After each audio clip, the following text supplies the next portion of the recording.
Our story begins with the demon dragon telling our protagonist Min-Siwoo that 100 years ago, a foreign star fell into the demon realm, and its wielder toyed with the realm as he pleased using its strange power. However, his reign had now come to an end. Siwoo coughed up blood while clutching his stomach, which was pouring blood. The dragon then asked him what his wish was and what he desired to achieve, even beyond the demon dragon himself. Struggling to speak, Siwoo stammered that he wanted to go home, that he was going back. The dragon remarked that for someone who risked his life to challenge him, such a wish was quite trivial. Even though it was an impossible desire, Siwoo certainly knew exactly where to go. The dragon then revealed that the power to return to his home lay within the dimensional orb inside his heart, making Siwoo smile. He then asked the dragon if it knew how much he had suffered to find it, declaring that he had spent an entire 100 years in that cursed foreign world. The dragon raised its sharp claw and told him that, if that was the case, he should be grateful, because his feudal life would end there. However, Siwoo only smiled and responded that he could finally put an end to it. The dragon swung its claw down, but at that moment, Siwoo released a blinding light. The dragon was stunned to see its hand severed and demanded to know what that unsettling power was. It then noticed that Siwoo's wounds were healing at an incredible rate, realizing that this was not mere healing, but true regeneration. Mere seconds later, Siwoo walked closer to the dragon, fully healed, and asked if it would take out his heart itself or if he should rip it out for him. The dragon couldn't believe that Siwoo wasn't just a simple warrior.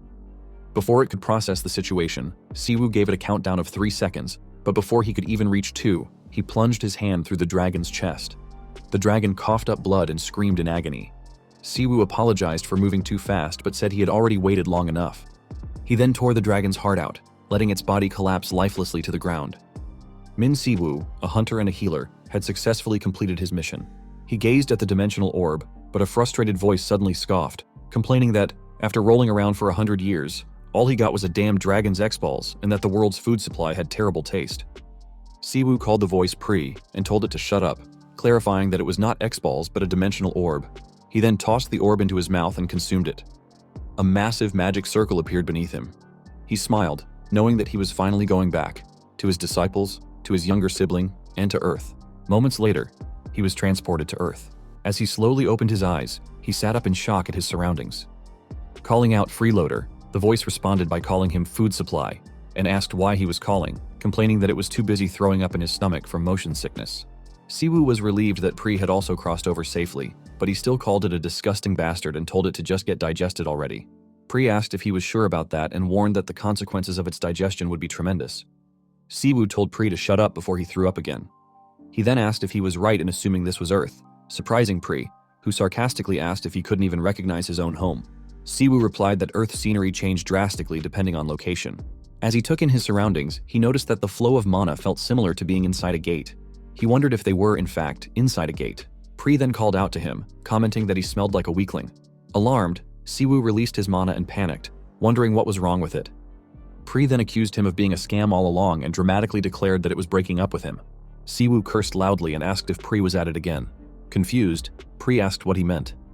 Siwoo explained that it seemed like a side effect of dimensional travel. Just like when he had flown from Earth to another world 100 years ago, his abilities had been greatly reduced. Frustrated, he realized that, at this rate, his usual condition was only at about 15 or maybe 20%. Pri asks him if he is kidding, saying that his mana is only at 20%, and tells him to recover quickly before he gets kicked out. This pisses him off, and he responds to Pri that it is not such a simple problem. He then begins to walk while telling Pri that last time, it took him decades to fully regain his strength. Pri tells him that taking decades is grounds for contract termination, and that with his tiny amount of mana, he can't use most of his amazing abilities. He tells Pri that it is not like he can't use them at all. He is then surprised when he hears someone running in his direction.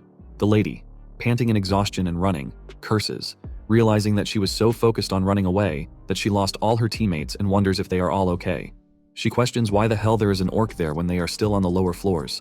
As the huge orc chases after her, she shouts for help but then trips on a stone and falls to the ground face first. She looks back in horror, thinking that she is going to die. Fortunately, he appears in time and kills the orc simply by using his hand. He tells her that he has something to ask her. He then asks her if this place is Earth, with a huge smile on his face, which confuses and surprises her at the same time. He asks her again if he is right that this place is Korea, to which she stutteringly replies that it is Korea. He asks her what year it is now, and she replies that it is the year 2037 while still struggling to believe that he took down an orc in one hit. He realizes that the moment he was sucked into another dimension was 2027, and figures out that 100 years in the demon realm is only 10 years here. He then asks the lady who the president is right now, and she replies that the current president is Choi Dae-soo. This shocks him, and he asks her if she means the musclehead with one eye, making her even more confused as she wonders who the hell he is and if this is some kind of act. He is pissed that the president is the bastard Choi Dae-soo, and asks the lady if South Korea is really that short on talent, making her wonder if this is some kind of regression storyline. He then senses that the mana flow is strange, and asks the lady if they are inside a gate, to which she stutteringly replies that they are inside the tutorial tower. He asks her what a tutorial tower is, and she explains that it is a place that suddenly appeared a few years ago, like a gateway for hunters. If a hunter successfully clears it, they can awaken their abilities and even obtain skills. She adds that depending on their awakening rank, they can join a good guild, so everyone's goal is to clear it as quickly as possible. He is surprised upon hearing this and tells her that back in his day, they awakened just fine without that kind of thing. She tells him that it is a story for first-generation hunters, but he just asks her if that means he has to clear the tower if he wants to leave, and how long it usually takes to get out of there. She replies that if he is outstanding, he can finish it in 6 weeks, but normally it would take 8. The record is 3 weeks, set by second-generation prodigy hunter Ryu Ji-hwan. He thinks for a moment, but then a huge tiger walks closer to them, shocking the lady. She knows that it is a troll tiger and stutteringly tells him to run, but he just keeps thinking with his eyes closed and says that 3 weeks is a bit too long. He adds that because of the side effects of dimensional travel, his mana flow and body movements feel sluggish. As the tiger gets closer, the lady loudly excuses herself to get his attention and asks him if they didn't teach him at the academy to always run if he encounters a troll tiger. The tiger then dashes and jumps toward them, but he remains calm, saying that there is no choice and that he will have to give himself a more generous deadline while the lady in front of him screams in fear. He then simply punches the tiger, sending it flying, its teeth falling out, which shocks the lady. He then tells her that 5 days should be enough to finish the tower.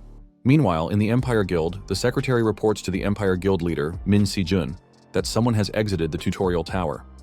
Si-jun responds that it is not bad because he believes it has been about 8 weeks since they entered, but the secretary tells him that they are not one of the original entrants, making him stop writing and ask which batch they are from. The secretary replies that they are not on the entry list and that they are causing a commotion right now. He then gives the documents to him. Si-jun is surprised and cannot believe what he sees when he looks at the picture. Siwoo, his brother. Back in the tutorial tower, Siwoo asks the lady how long she plans on chasing him. The lady was shocked, wondering if it was for real that Siwoo had cleared the tutorial tower in just 5 days while staring at him. He, however, was lost in thought, realizing that fighting definitely helped him recover faster. He estimated that about 25% of his strength had returned. The system voice then announced that the tutorial was complete and that it would begin calculating stats and analyzing skill compatibility. However, it suddenly stated that measurement was impossible, making Siwoo smile. The gate then opened, and he walked toward it. The lady, surprised, stutteringly shouted for him to take her with him, but he simply kept walking forward, thinking that he had finally returned to Seoul. A moment later, on the opposite side of the gate outside the tutorial tower, a crowd of people were talking when a huge man arrived and asked why it was so noisy. One of his subordinates replied that the gate had just opened, but that there seemed to be some kind of problem. The man then noticed the commotion and wondered if they were the ones who had opened the gate. He checked the entry log and noticed a pretty one listed. As the man approached, an employee recognized him as the second squad leader. The employee explained that those people had just come out of the gate, but Siwoo wasn't listed in the entry log. The man frowned, thinking that it didn't make sense. How could a guy who claimed he cleared the tower come out without a single scratch? Then, noticing Siwoo's sharp glare, the man thought he looked like a half-starved parasite and assumed he must have obtained a pretty decent skill. Pushing the employee aside, the man said he would handle it. He then asked Siwoo who the hell he was and why he wasn't on the list. Siwoo simply replied that it was because he didn't enter through the entrance. The man, irritated, shouted back, asking if he had gone in through his mouth and of course came out the other way. He demanded to know how Siwoo had exited through the gate because he knew for a fact that he had entered through the entrance. Siwoo, unfazed, merely replied that it just sort of happened. This response pissed the man off. He yelled that the punk didn't give a damn about his seniors. Pri then muttered that the man must really love talking shit. The man pointed at Siwoo's head, calling him a rookie, and said that just by looking at him, he could tell he had awakened some kind of disguise skill and was playing games. He then warned him that if he didn't want to die, he should cut it out and drop the act. But Siwoo remained quiet, simply glaring at him. This enraged the man further. He angrily asked what was with Siwoo's shit-chewing expression. When Siwoo still didn't respond, the man shouted at him to drop it, asking if he should rip that smug face off himself. Siwoo just smiled and told him to shut his mouth, calling the man a reeking pile of turd, which shocked him. The man furiously shouted, asking if Siwoo had lost his mind. but Siwoo remained calm and asked if the man had just said something about ripping his face off. He then told him to shut up and fight, but advised him to breathe as little as possible because his breath was unbearable. This snapped the man's temper. Enraged, he launched his fist at Siwoo while cursing. Siwoo, still calm, reminded him that he had told him to shut up. Smiling, he looked at the man and remarked that he just didn't listen. Later, Sejun and his secretary were both shocked when they saw men collapsed on the ground. Sejun's secretary loudly asked what the hell had happened there. An employee rushed over and reported that the person they had mentioned earlier for causing a disturbance had gotten into a fight with the guards. The secretary asked where the culprit was, and the employee replied that he had disappeared. Sejun then asked if there was any CCTV footage that had captured the person in detail. The employee quickly pulled up the footage from that time. As they watched, the recording showed the men launching their attack on Siwoo simultaneously. However, Siwoo remained in his position, effortlessly dodging and counterattacking at an incredible speed, taking down every man in front of him in an instant. The employee then explained to them that in just a few seconds, Siwoo had taken down 5 hunters and disappeared. The employee then asked if Siwoo could be a hunter with a stealth skill, considering that he wasn't visible at all. However, Sejun replied no, and told them that Siwoo was just moving fast. This made the employee ask Sejun what he meant by that, but Sejun remained quiet, confirming to himself that it was indeed his big brother, Siwoo. Siwoo looked exactly the same as he did 10 years ago. Sejun called his secretary Yahello and shouted an order for him to issue a wanted notice and mobilize everyone in the Empire Guild to find Siwoo. However, they absolutely must not try to engage Siwoo, only inform him that they were with Min Sejun and bring him in. Yahello replied with a firm yes. Sejun's people then rushed to carry out his orders, leaving him wondering where the hell Siwoo had been all this time, only showing up now. He questioned whether Siwoo had been kidnapped or was on the run, but deep down, Sejun knew there must be a reason. If Siwoo had been in Korea, he would have come to find him already. Sejun then pondered where Siwoo would go first in this situation. Just then, Sejun snapped out of his thoughts when someone appeared in front of him. He immediately recognized the lady as one of the people who had come out of the tutorial tower back then. She told him that she hadn't done anything to escape the tower. Rather, it was someone else who had gotten them all out. Regardless, they had all awakened and exited together. Sejun responded that he understood and assumed she must have come out earlier than expected, meaning she had likely acquired a decent skill. However, she replied that she wasn't sure if it was good or not yet. At least it was an A-rank skill. This made Sejun think that the final evaluation hadn't been completed yet, but securing her in advance was the better option. He then asked the lady if she would consider signing with the Empire Guild, assuring her that they would match the contract conditions as best as they could. She couldn't believe it, but at the same time, she was excited.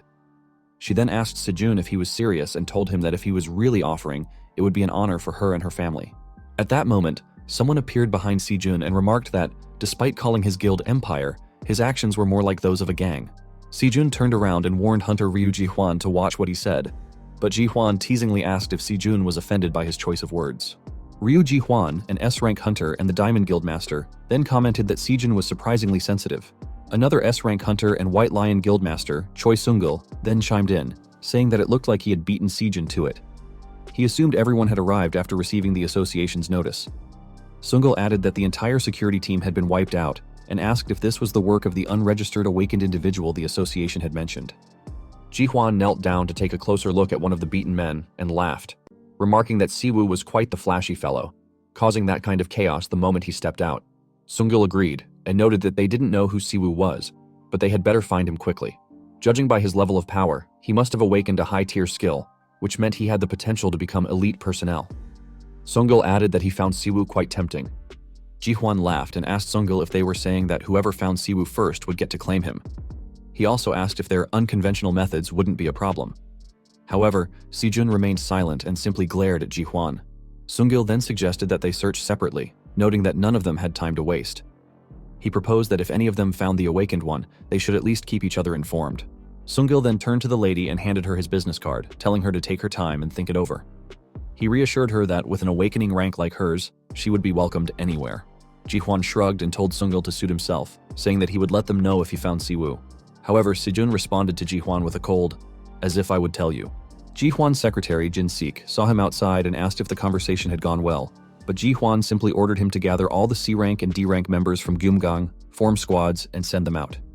Jin-sik asked who they were searching for, to which Ji-hwan smirked and replied, "Min Sejun's damn bloodline." Meanwhile, in some restaurants, Siwoo was holding a big, tender, and juicy fried chicken. Pri tells him in disbelief that as soon as he returns to Earth after 100 years, the first place he visits is just a fried chicken shop. But Siwoo simply tells Pri to try it, and he will understand why he ran there like a dog. Pri shouted that it was insane and that he had wasted his entire life, but when he bit into the fried chicken, Pri shouted, asking what it was, if that fried chicken was made from the Golden Legacy, how it tasted like it, how Siwoo survived 100 years in the demon realm without it, and if he was a psychopath. Siwoo laughed upon hearing Pri's questions and told Pri to shut up because he was restoring his humanity, making Pri agree and shout at him to just hurry up and give him more, but he shouldn't dare eat it all himself because everything that was left was his. A moment later, after he eats his heart out, he walks into the street and Pri asks him where they are heading next. But Siwoo just asks Pri back, where else, and tells him that they are heading home. Later they arrived at the house and Pri asked if it was his house, to which he replied yes. He then held the gate handle and walked inside the house. He then remembered that in the past, every time he came home, his father asked him if he was home and told him that he was a little late. His mother then asked him if he was hungry and if she should call Si-jun so they could eat together, to which his younger self replied yes, and rushed to hug his father with his little brother Si-jun, telling their parents that they were home. But all he could see now was a messy home. Inside the house, spider webs and bottles were everywhere. He stared inside the house and sat down while putting his hands inside his pockets. He lay down, frustrated that, as he expected, he didn't remember his parents' faces. He remembers that people say forgetting is a gift from the gods, but for him, it was a curse. He was inside the demon realm for 100 years, enduring endless battles on a blood-soaked, unfamiliar planet.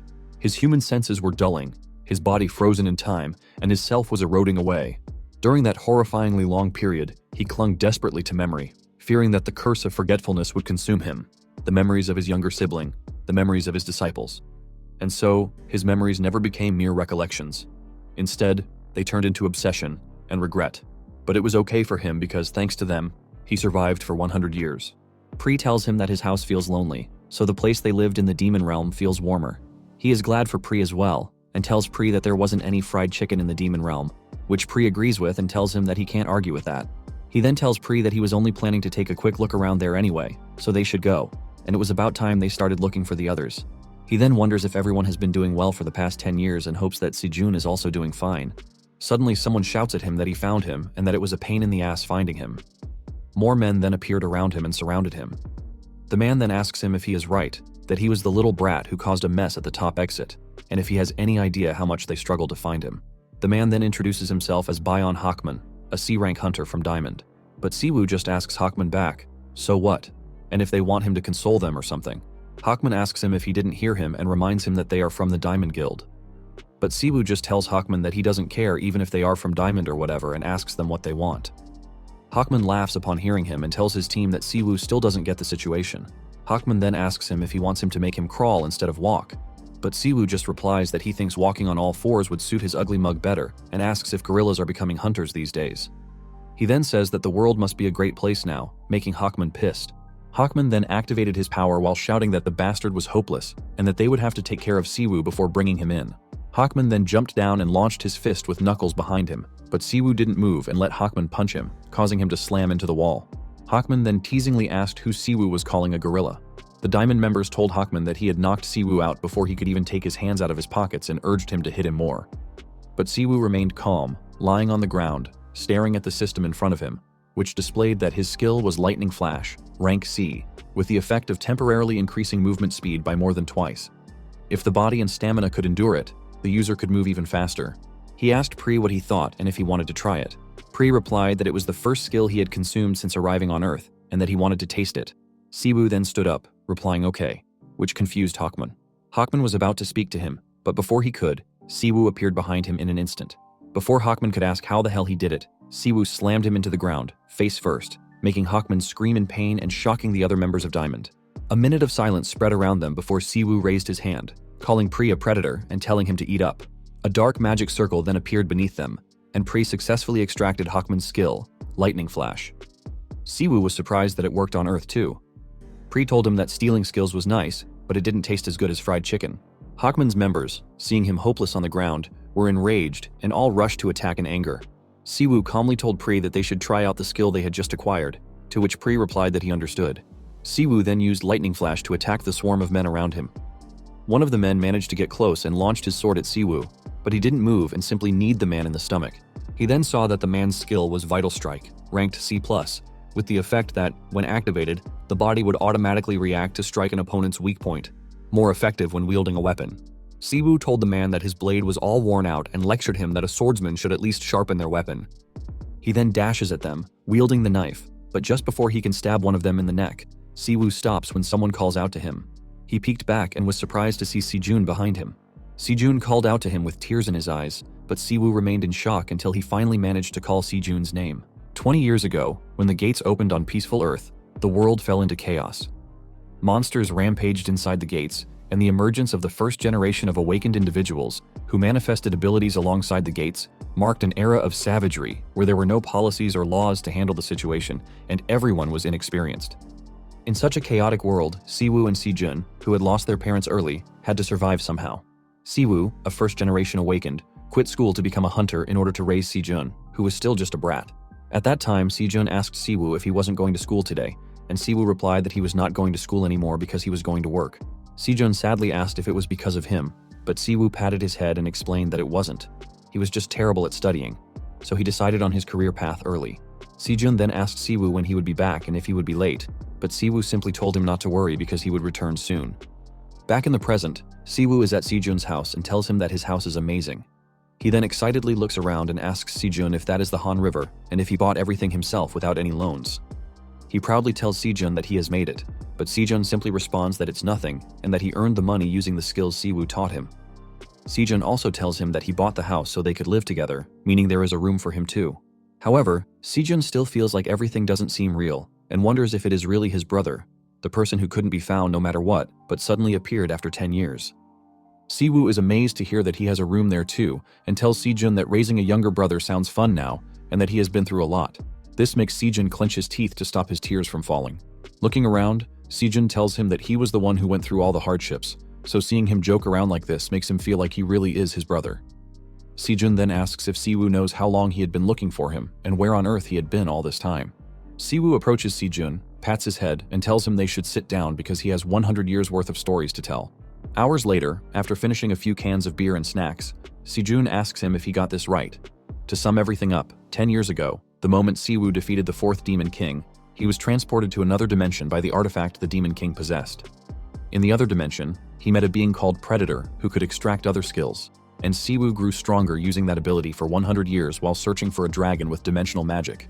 Eventually, he reached the Dragon King, defeated it, and used the dimensional orb in its heart to return to Earth. Predator then tells him that long legs are delicious, which makes Siwoo remember to tell Si-jun that Predator also came to Earth with him and is now inside his body.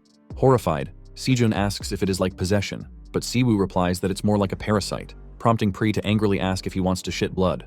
Siwoo tells Si-jun not to take it too seriously. He knows it sounds like nonsense, but Si-jun should trust that his big brother isn't crazy. Si-jun responds that he believes him because it's him saying it, and besides, they don't live in a world where such things sound completely absurd anymore. It's just hard to picture right away. Si-jun then tells him that it's enough that he's back now, to which Siwoo agrees and tells Si-jun that it's his turn now. He then asks Si-jun what the hell happened in the country over the past 10 years that allowed that bastard Dae-soo to become president. Si-jun explains that after Siwoo disappeared, Dae-soo shamelessly took credit for defeating the fourth Demon King.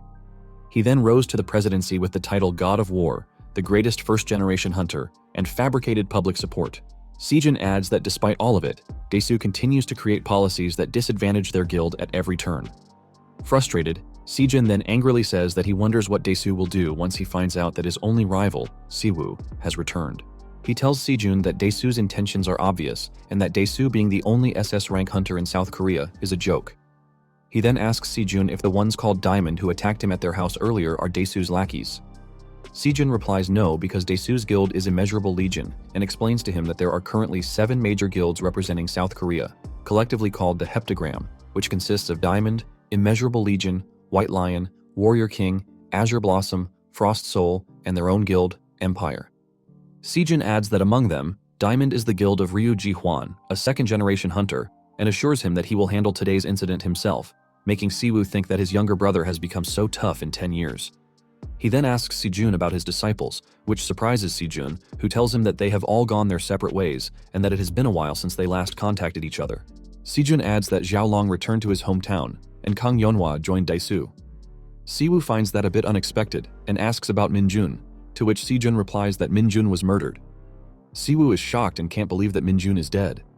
He asks Si-jun who killed him, but Si-jun replies that the body disappeared, so they couldn't identify the culprit. The only ones who could kill a hunter were other hunters or unregistered awakened individuals, so at the time, HMCS was involved in the investigation, but there were no leads. Siwoo clenches his fist in anger and asks Sejun what HMCS is. Sejun replies that it stands for Hunter Management and Control Section, an international agency that deals with hunter-related crimes on the front lines. Sejun also tells him that HMCS has the authority to investigate and arrest all awakened criminals. In simple terms, they are the hunter police. Siwoo asks Sejun if he happens to have any connections there. Sejun replies that he does, and asks if Siwoo is really planning to go there. Sejun then tells him that if he needs information, it's better to use their guild's intelligence team because it's dangerous to go to such a harsh place for no reason. However, Siwoo replies that it's fine, and that he needs more than just information. Sejun tells him that what hunters do is combat, but what HMCS deals with are crimes like murder, and that it's too early for Siwoo to go to such a place right after coming back. Sejun then reminds him that he just returned, so he should take it easy and regain his combat senses. But Siwoo reminds Sejun that he has been fighting in another dimension for 100 years, and asks what could he possibly not have done in 100 years, making Sejun realize that he had forgotten his brother's nickname. Sejun then agrees with him and tells him that Lee Yeji from Frost Soul is a high-ranking official there, so he will contact her, which Siwoo thanks him for. Sejun knows that Siwoo's face is the same, but he notices that Siwoo's aura has changed, making him wonder what on earth happened in that other dimension. As he is busy scrolling online, he recognizes someone. Siwoo asks him who it is and tells him to show him. Sejun then tells him that it is Hwang Jong-gu, the team leader of HMCS Gangbuk District, and a 1.5 generation hunter. However, Siwoo is confused upon hearing Jong-gu's name, knowing what his real name was. 2 days later, at HMCS headquarters in the Gangbuk team office, Jong-gu furiously storms out of his office, cursing those second-generation hunters in anger. One of the employees asks Jong-gu what's wrong, and Jong-gu replies that the higher-ups sent a newbie parachuting into his team. He rants that it's no wonder they are called the generation that grew up in a greenhouse because their minds are rotten. The employee mentally calls Jong-gu a bastard old man, but outwardly replies that he understands. Jong-gu then furiously shouts that back in his day, it was a lawless land, and the early days of hunters were a world where strength was everything. They went on missions after writing their wills. Jong-gu then asks the employee if he ever told him about the time he almost died in a raid 10 years ago. The employee wants to reply that Jong-gu has told the story about 768 times, but instead, he only says that he thinks he has heard about it.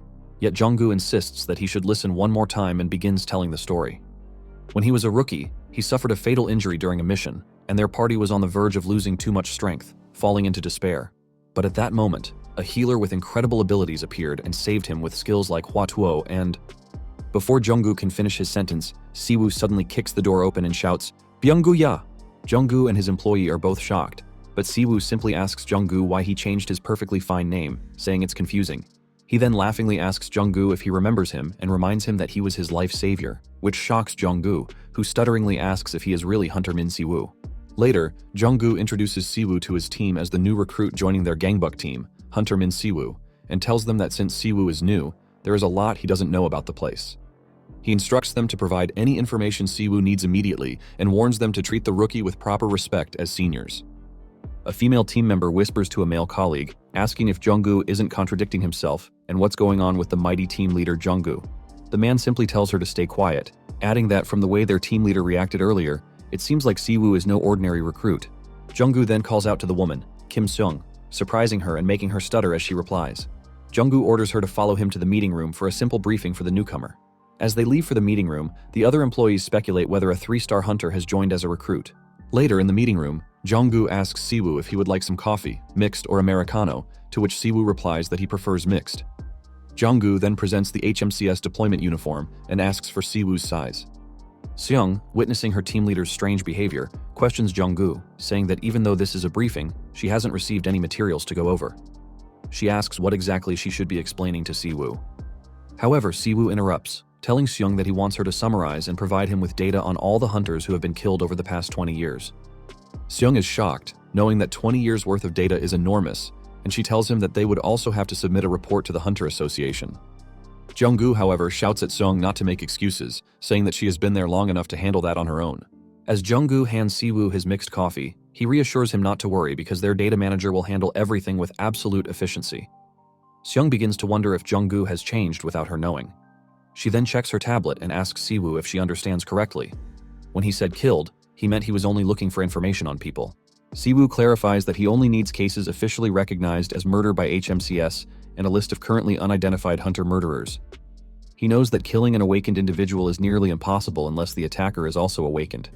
On top of that, if someone managed to kill Min-jun, a high-rank hunter, it means the culprit is likely a professional. Even if the perpetrator was caught or already dead, if they were awakened, the Hunter Association would have a record. He decides that, for now, his priority is to find them. Seong then asks where she should send the requested information, and he replies to send it to his phone for now. Just then, someone knocks and asks Jong-gu if he has a moment. Jong-gu allows the person in, who reports that the police have requested support because a turf war has broken out between gangs with awakened members. Jong-gu questions whether the police shouldn't be able to handle it, as they are probably just low-rank thugs. However, the man tells him that one of the groups involved is Cerberus, causing Jong-gu to become pissed off upon hearing that name again. Siwoo asks what Cerberus is, and Shung replies that they are on a completely different level from regular gangs. They engage in weapons trafficking, contract assassinations, and are even suspected of trafficking hunters, making it difficult for the police to handle them alone.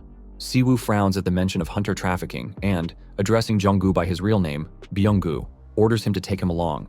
Jong-gu clears his throat and insists that his name is now Jong-gu because he changed it.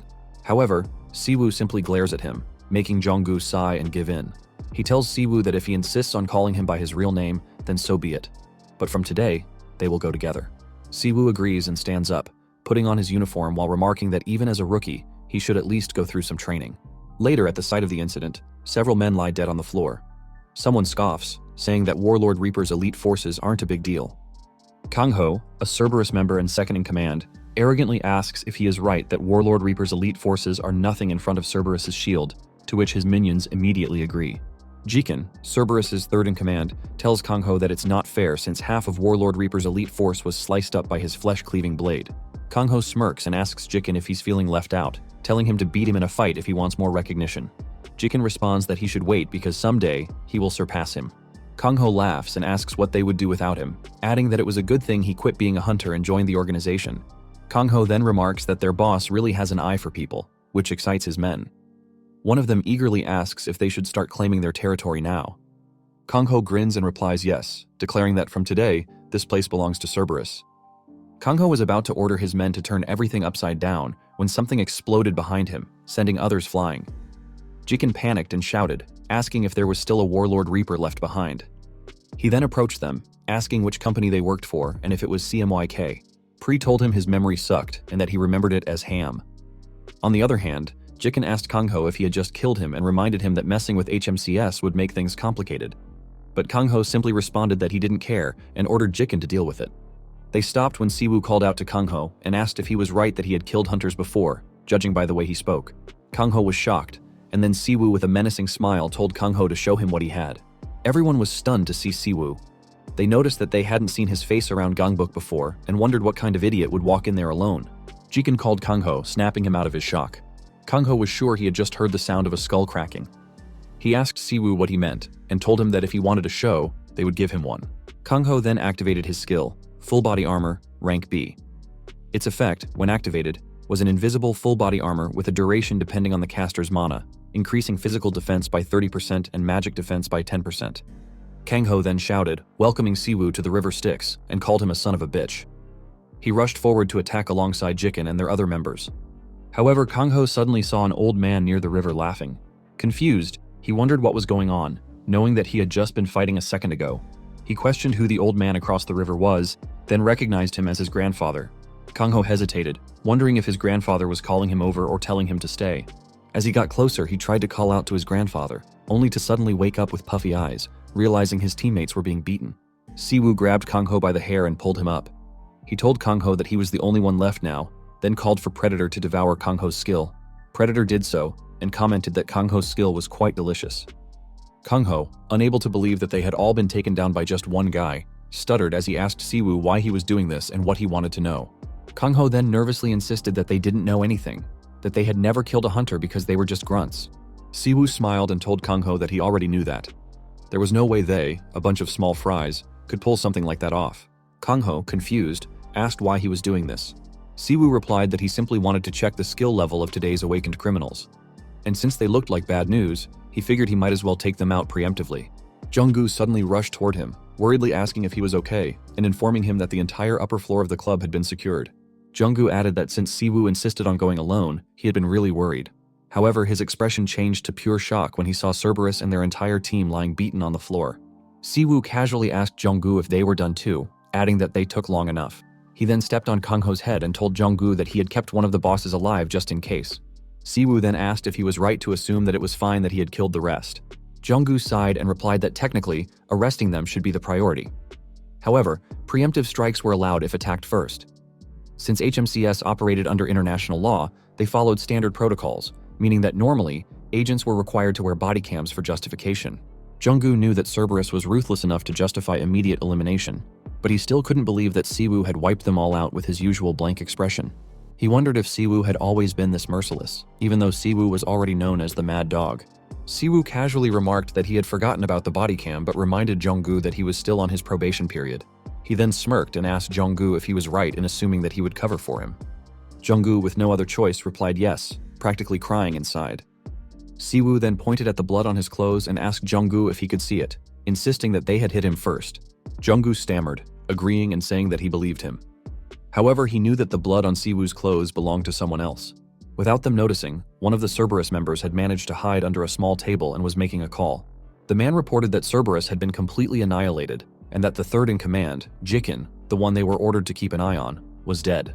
The person on the other end of the line demanded that he repeat himself. The caller hesitated before confirming it again. On the other end, Gut, a rank A hunter and a member of Hong Kong's Red Light Guild, narrowed his eyes and asked, "Who died?" The next day, Gut, along with 2 members of his guild, arrives at the airport, where they are greeted by the men assigned to lead them to the designated location. One of the men introduces himself to Gut as Lee Jun-young from the South Korean Hunter Association and offers his condolences. However, Gut simply asks where his brother is. Jun-young replies that the body of the suspect, Jiken, is currently in the Hunter Forensic Department. He then informs Gut that they will accompany him there to confirm the body, complete the necessary procedures, and escort him to his designated accommodation. But Gut, angered by Jun-young referring to his brother as a suspect, demands to know if it is true that the one who killed his brother was from HMCS. Jun-young responds that they cannot provide information on that matter. Gut then asks if it is possible to deviate from the scheduled plans, to which Jun-young replies that it is not allowed. He must remain in his designated accommodation until his pre-approved departure. Jun-young further warns that if Gut leaves without permission, he will be forcibly expelled under international hunter law and will face corresponding disciplinary actions and disadvantages. He then tells them they should proceed to the forensic department, which infuriates Gut even more. Frustrated, Gut asks if they are just telling him to burn incense and leave. He then calls upon his member, Ryu Yenfeng, a B+ rank hunter and a member of the Red Light Guild's Shadow Division. Gut orders Yenfeng to find it, to which Yenfeng responds that he understands. They then follow the South Korean hunter officers, while Gut mutters to Siwoo to wait for him and swears that he will rip his heart out while he is still alive. A week later, at the Empire's Guild, Siwoo asks Sejun if they have taken everything from Min-jun's belongings. Sejun confirms and explains that about 2 days after Min-jun was murdered, his entire house was completely cleaned out. Siwoo asks if it is true that a hunter's mana is like a fingerprint, capable of revealing their code, affinity, and rank. Sejun nods, stating that investigators at the time believed the culprit took everything to erase all traces. Since Min-jun was an archaeologist, he had tons of research materials at home, yet not a single item was left that could contain mana. Siwoo then asks if Sejun is certain the real culprit was behind it and that it wasn't just a random burglary, which confuses Sejun. Siwoo explains that if they look at the list of stolen items, many of them were valuable. Making such a mess actually increases the chances of leaving behind evidence, which means that if erasing mana traces was the goal, setting the place on fire would have been a much more foolproof method. Sejun asks if Siwoo is suggesting that a random thief took advantage of the empty house after Min-jun was killed. Siwoo replies that he checked the crime records in HMCS and found more similar cases than expected. He then starts walking, telling Sejun that they should round up some fences, like black market dealers, and question them. Shocked, Sejun warns that dealing with stolen goods takes time, and that since it's been a year, there's no way Min-jun's belongings are still out there. However, Siwoo insists that they won't know until they check for themselves and tells Sejun that he will see him tonight. Later that night, Siwoo finds himself in a black market dealer's place, scratching his head in frustration as he remembers the confident words he had spoken to his younger brother. Irritated, he asks why that tiny country has so many damn thieves, lamenting that his whole week of effort was wasted. Pri tells him that he has good instincts sometimes and suggests that he should let him guide him. He then orders Siwoo to go right, but Siwoo furiously shouts that it's a dead end, calling Pri a useless piece of crap. Pri, unfazed, simply agrees teasingly. Suddenly, he heard a man asking his boss if he had heard the latest rumor. Immediately, he headed toward where the voice was coming from and saw the man telling his boss that HMCS had been cracking down on fences in massive numbers. Just yesterday, the entire Yeongdongpo area had been wiped out. Shocked, the boss responded that it didn't make sense because there had been no reports or warrants. The man, visibly worried, told his boss that HMCS had global jurisdiction over all hunters and even had the authority to execute awakened criminals on the spot. If they resisted those guys with badges, they wouldn't just end up eating prison food, they might become funeral food. But the boss dismissed his concerns, saying that HMCS was just a bunch of government employees and that there was no reason to be scared of nobodies in uniform. He confidently stated that they should just kill them. The man agreed, knowing that top-ranked hunters could make far more money in guilds, and institutions like HMCS didn't have many high rankers. However, he then warned his boss that the guy raiding fences this time wasn't just some average lunatic. Considering that they specialized in stolen hunter goods, he suggested they move their storage before it was too late. As they were walking and talking, Siwoo overheard the mention of stolen hunter goods and asked where the storage was. Both men were shocked and shouted, demanding to know who was there. Siwoo simply told them that they were conducting a warehouse seizure, effective immediately. Terrified, the man told his boss that he believed this was the same HMCS guy who had been taking down fences. The boss immediately contacted his other men, ordering them to get to Zone 2 immediately because of an emergency situation. Siwoo once again demanded to know where the warehouse was. He warned them that he was busy, so if they didn't want to die, they should just tell him. The boss then called a man named Hansen and ordered him to take care of Siwoo, but Hansen hesitated, replying that he wasn't a combat type. Just then, the boss's men arrived at the scene, asking what was going on. Who the hell was that guy, and why was there a cop there? Seeing his reinforcements, the boss grew more confident and asked Siwoo if he even knew where he had walked into. He then told his men that even if Siwoo was HMCS, all they had to do was bury him in concrete and dump him in the sea. Siwoo smirked, activating his power while sarcastically thanking the boss for making it so easy to round them all up in one place. He then turned to Pri and suggested using a skill, saying it had been a while. Pri, however, reminded him that the payment for using a skill was 1 chicken. Siwoo immediately agreed to the deal, and Pri activated his ability, allowing Siwoo to release his skill. A bright, overwhelming energy burst from him, blinding everyone around. He then unleashed a powerful shockwave, attacking all of them at once and causing a massive explosion. Everything around him collapsed, including the men who were now groaning in pain and shock. Siwoo then approached Hansen and asked if he was right in assuming they would now show him where the warehouse was. Hansen, in tears, asked who the hell he was. Siwoo simply smiled and replied, "A lunatic." A moment later, Siwoo was inside the warehouse, surrounded by a swarm of stolen goods. After tying up the men with ropes, he picked up a book while Pri remarked that his instincts had been right. Annoyed, Siwoo told Pri to shut up, claiming it was just a lucky guess. Pri then asked if the book was the one he had been searching for and whether it was food, since it gave off a suspiciously studious vibe. Siwoo confirmed that it was the right book, recognizing it immediately. He was relieved that at least one item had remained. Looking at Min-jun's research notes, he noticed a security spell on it. The lock wasn't just an ordinary lock. Examining the padlock more closely, he realized it was a formula that wouldn't open unless activated by the owner's mana. Pri pointed out that the book wouldn't open and asked if Siwoo couldn't read it. Siwoo replied that he didn't care about the book itself, he only needed the mana inside it. He then called Junggu, reporting that he had a dozen awakened criminals tied up and instructing him to come pick them up. He also told Junggu to bring a car because they had somewhere to go. Later, in the combat neutral zone, where forbidden techniques and mysterious abilities were permitted, a marketplace called Black Heaven's Fall bustled with activity. It was a place where all knowledge about abilities was exchanged. Inside one of the houses, a lady sat in front of a deck of cards. She carefully selected one, and amazed by its reading, murmured to herself. The Grand Warlock and one of the 12 leaders of Black Heaven's Fall, Mu Myung, observed that she was about to get an interesting visitor. A moment later, Siwoo arrived at Black Heaven and noticed that not much had changed compared to 10 years ago. Pri then told him that he was a popular guy because everyone was staring at him, noting that their abilities all looked pretty impressive. Pri then added that they should beat someone up and eat, but Siwoo disagreed and explained to Pri that it was a combat neutral zone, so if he started a fight there, it would be a hassle. Someone then stopped him from walking and told him that it had been a while. Myung then told him that she had been waiting for him and invited him inside her house. When they were seated, Myung asked him if it had been 10 years and commented that he hadn't changed one bit, to which he responded that she hadn't changed either. She then asked him what had happened over the past 10 years that he hadn't even sent word, and he replied that it was a long story, but not a very interesting one. He then showed her Min-jun's book and told her that he'd like her to extract the mana stored there. She smiled while telling him that he still got straight to the point and agreed with him because it was something she enjoyed. She then asked if she was right in assuming that he remembered how to do it. He then picked up the sharp knife and raised his other hand in the air. He then slashed his palm and let his blood pour into the wine glass. He knew that it was nearly impossible to take mana that had been materialized through abilities or magic and revert it to raw mana itself. As an example, one could pick out the carrots and potatoes from a finished curry, but they couldn't return the dissolved curry powder, water, and other ingredients to their original state before cooking. This meant that making the impossible possible was Myung's ability, mana reversion. It was an illegal medium, a power that defied causality, a result that went against the natural order. Abilities like those were often associated with crimes, so they were regarded with caution by society. Just a few minutes later, Myung told him that it was all done, and, since it had been a while, she had made it extra clean and fresh. She then teased that his blood tasted so good it felt like it danced on her tongue, making Pri comment in disgust that Myung's ability was revolting and not his thing at all. Siwoo thanked her for the compliment and held her wrist while extracting something for her, telling her that it was on the house. He then walked away after obtaining the mana potion, making her ask if he was leaving already, to which he replied that he still had things to do and would come back next time. She smiled, thinking to herself that he was full of mysteries. A moment later on the road, Pri shouted that Black Heaven was creepy and that he didn't want to go back, making Siwoo ask why he was so picky today. But Pri simply told him that he and Myung were both perverts and absolutely depraved.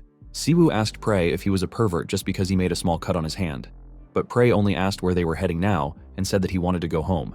Siwoo replied that they were heading to the Ancient History Research Institute and that it was where Min-jun was murdered. He then arrived at the Ancient History Research Institute and walked inside. Pri told him that now that he had power, he just walked in wherever he wanted. He warned him that it was trespassing, but he assured Pri that the building belonged to the Empire Guild and that it was a good thing Sejin had bought and preserved it early on. He then realized that he wasn't the only one struggling to accept Min-jun's death. Placing his hand on the floor, Pri asked if he was planning to use it, to which he simply replied that he was. He then activated his Mana Reminiscence, an unknown rank ability that manifests the emotions experienced by the owner of the mana at that location. However, the completeness of the manifestation depended on the quality and quantity of the mana used as a medium. Mana spread throughout the area, revealing Min-jun stopping a man in front of him. He watched the scene unfold, but it was unclear, making him wonder if there was barely any mana left. He then reminded himself that Mana Reminiscence only showed emotions, not actual memories. He was certain that Min-jun had never been a weak hunter. If someone had acted alone and done it so quickly, it meant the culprit was highly skilled. He was then surprised when he saw Min-jun look up and speak. Watching his lips closely, he read them as saying that it was a VIP's order. The murderer stared at Min-jun for a second before responding with his massive fangs, saying it was someone higher than the VIPs. This made him wonder what the murderer meant by higher than the VIPs. Could Min-jun have been part of another organization aside from the research lab? Pri then asked him if he was okay, which confused him. Pri explained that he used to talk about his younger sibling or disciple all the time in the demon realm and had never forgotten for 100 years. As soon as he arrived on Earth, he searched for the one who had disappeared. And yet, after all this time, he had watched his disciple die right in front of him, and still, he seemed fine. Pri then asked if he had a heart of steel or something. He responded by telling Pri that his vocabulary was improving by the day and asked where he had even learned it. Pri proudly replied that he learned it from X-Flix, leaving him speechless. Pri then added that even now, his emotions were surging so much that he was getting motion sickness, yet he showed nothing on the outside. He asked if he was incapable of showing emotion, but he simply replied that he was fine. After 100 years, it was only natural for things to break. Suddenly, the doors of the Ancient History Institute opened, and Yanfeng appeared behind him. He stated that he was right and called him Min Siwoo. Yanfeng also asked where he had been wandering all day, saying that he had made him go through a lot of trouble. He added that Siwoo should come quietly because there was someone dying to see him. Siwoo simply counted and told Yanfeng that he had brought 6 rats with him, yet still acted smug, which surprised Yanfeng. Yanfeng then told him that he was sharp, but that would make things easier. He would give him a choice, so he should pick one. The first choice was to obediently let them tie him up and go with them.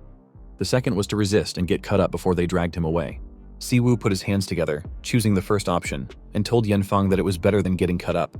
Yanfeng then ordered one of his minions to tie up Siwoo, to which the man replied in agreement. He approached with a rope, but before he could get close, Siwoo cut him in half with just his hand. Teasingly, he told the others that he actually preferred cutting. Pri shouted that it was a fake-out and called them fools. The remaining men, enraged, rushed at Siwoo together. Yanfeng shouted that he would kill him, but they all stopped when someone spoke. A voice stated that it was enough. Gut then activated his skill, furiously telling his team that from this point on, he would handle it. Siwoo was his prey. Siwoo, unfazed, simply looked at him in amusement and teasingly remarked that he was pretty cool. Gut then asked him if he was Hunter Min Siwoo, an HMCS affiliate, and if he was the one who killed his brother Jikin. Pri told him that among all the opponents he had seen so far, Gut was the most decent, and his skills even looked relatively appetizing. Siwoo then replied that he didn't know and asked Gut if people ask for the name of the trash before throwing it out while cleaning, which angered Gut even more. Gut preparing for an attack while calling him a bastard and dashed closer, shouting that he would tear his heart apart. He punched him with his armored fist, but Siwoo immediately healed the arm he let Gut hit. Calmly, he told Gut that he wasn't bad and asked if he was around A rank. Gut, surprised upon seeing him heal, wondered if he was a healer. Enraged, Gut attacked again, calling him an arrogant bastard, but Siwoo effortlessly dodged every single one of Gut's attacks. Gut's teammates couldn't believe that Siwoo had stopped his attack. The gray-haired man asked the red-haired man why he was just standing there and ordered him to step in, but before he could react, Siwoo appeared in front of the gray-haired man and told them not to interfere. He then used his lightning flash skill, striking every man around him at incredible speed, before saying that it had been a while since he had some fun. Yanfeng couldn't believe that a healer could use acceleration skills, and the others questioned what the hell he was while he lifted one of them. Gut noticed that Siwoo had seen through all his escape routes and dodged with the least movement necessary. No acceleration-type hunter he had met in the gate had ever shown such precision. He wondered how wide Siwoo's vision was, but quickly realized that he was no ordinary opponent. At that rate, he knew he had to go all out immediately. Siwoo, still holding the man, looked at Gut and told him that he seemed to be mistaken about something. He then lectured them, stating that if they committed a crime, whether it was their brother or their child, they must be punished. If he had killed them, it only meant they were awakened criminals. He asked what was so unfair about it and whether the ones who should feel wronged weren't the citizens Jiken had harmed. Gut, even angrier, shouted at him not to spout nonsense. He then asked if Siwoo was saying all criminals should be killed and shouted that he didn't even know what kind of life his brother had lived. Gut added that Siwoo thought he could just wield authority however he wanted, but Jiken had no choice but to become a criminal to feed him when they were young. Jiken had struggled desperately in his own way to survive. Furious, Gut unleashed all his power, shouting that Siwoo would pay with his life for trampling on Jikens. He then activated his skill, Langya 1000 Kills, a rank A ability that condensed mana and dispersed it, implementing a simultaneous bombardment that followed the target's movements. Knowing he couldn't dodge it with movement alone, Siwoo told Pri that they should use a skill. Pri, exhausted, complained that Siwoo was overworking him and that his mana was crap right now. He was getting tired. Siwoo promised that this would be the last time for the day, and then Pri could take a break while he handled the rest. Pri reluctantly agreed. Siwoo then activated his Neutralize skill, an unknown rank ability that analyzed the opponent's skill type and mana level, then inputted the enemy's properties into a formula and deployed a magic circle to block it. Thanks to it, he easily dispelled Gut's ultimate skill, leaving Gut stunned in shock. Yanfeng couldn't believe that Siwoo had such a high-tier skill capable of overpowering an A-rank hunter's ability. He thought they should forget about revenge, realizing they were completely outmatched. One of the others asked if they should attack all at once. Before they could act, Siwoo appeared in front of Gut and asked if he really thought everyone who had gone through the same situation as his brother became criminals. He told Gut not to peddle cheap sentimentality because it was outdated, then kicked him in the chest. Gut managed to block in time with his arms, but the force of the kick still sent him flying backward. His teammates grew worried, but Gut shouted at them to stay out of it. Gut then released more power into his hand armor, thinking that Siwoo shouldn't be able to cast such a high-tier skill continuously. If Siwoo was a healer, his endurance should be superior, but his mana would eventually run out. Deciding to end it in close combat, Gut concentrated Langya 1000 Kills into a single strike. He then launched his spinning fist in Siwoo's direction, but Siwoo easily avoided it by jumping. Siwoo grabbed Gut's hair and kneed him in the face while telling him not to use it. Each time Gut attempted to activate his skill again, Siwoo struck him repeatedly, reminding him not to use it. Finally, he punched Gut hard in the face and explained that the building they were in was already shabby enough, asking if Gut would take responsibility if it collapsed. Yet Gut still launched a spinning and powerful strike at him. Once more, Siwoo avoided it. Realizing he couldn't win alone, Gut ordered Yanfeng to restrain Siwoo. Yanfeng bent down, casting his power while asking Gut what he was supposed to do. Gut had told him to stay out of it, yet now he wanted him in. Yanfeng then wrapped a chain around Siwoo and held him tightly. Gut gave it his all and dashed towards Siwoo, shouting that he would blow up his entire body so he couldn't even be healed, calling him his brother's enemy. But Siwoo only teased him, congratulating him because now, he and Jiken were both criminals. He then cast Lifesteal, an SS rank skill that absorbs the life force of all targets within range. A magic circle appeared behind Gut, draining his life within seconds. Yanfeng trembled in fear upon witnessing it and stuttered, asking what the hell that was and whether it was supposed to be a healer's skill. Siwoo got down on the floor, telling Yanfeng that he had never been an ordinary healer to begin with. He didn't heal with mana, he manipulated life force itself. He then proudly declared that he was a necromancer, which was why he could do it. As he approached Yanfeng, the man crawled backward in terror, swearing that he wouldn't resist. Siwoo merely struck Yanfeng on the nape and told him to shut up. He then looked around, asking if everything was cleaned up. Remembering the camera, he wondered if this time it was actually on for real. Looking directly at it, he asked Jung-gu over the phone if he saw everything and if the footage was showing properly. He then clarified to Jung-gu that once again, he hadn't attacked first. This was self-defense. Jung-gu agreed that it was showing properly, but admitted that instead of recording, he had pressed the live button. Right now, 5,897 people were watching. The next day at the office, a man mentioned that the situation was quite troublesome for the Ministry of Foreign Affairs. He then asked since when HMCS had been live streaming the suppression of awakened criminals. Another man replied that it started about 2 years ago as part of a promotional video initiative by HMCS's International Headquarters for Recruiting Talent.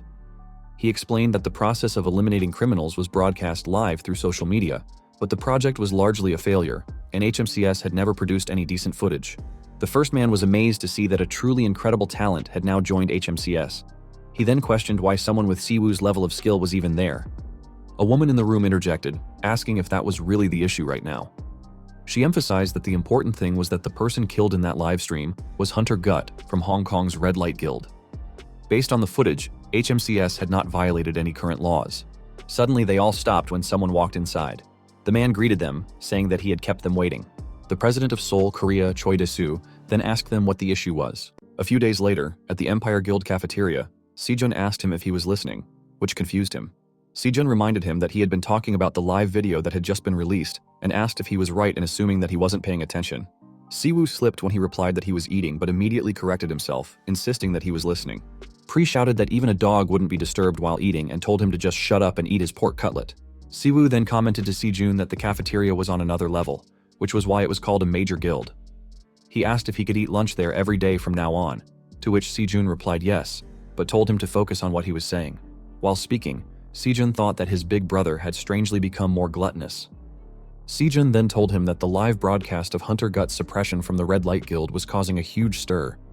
It was a relief that the footage was captured on a shaky body cam, meaning Siwoo's face hadn't been clearly revealed.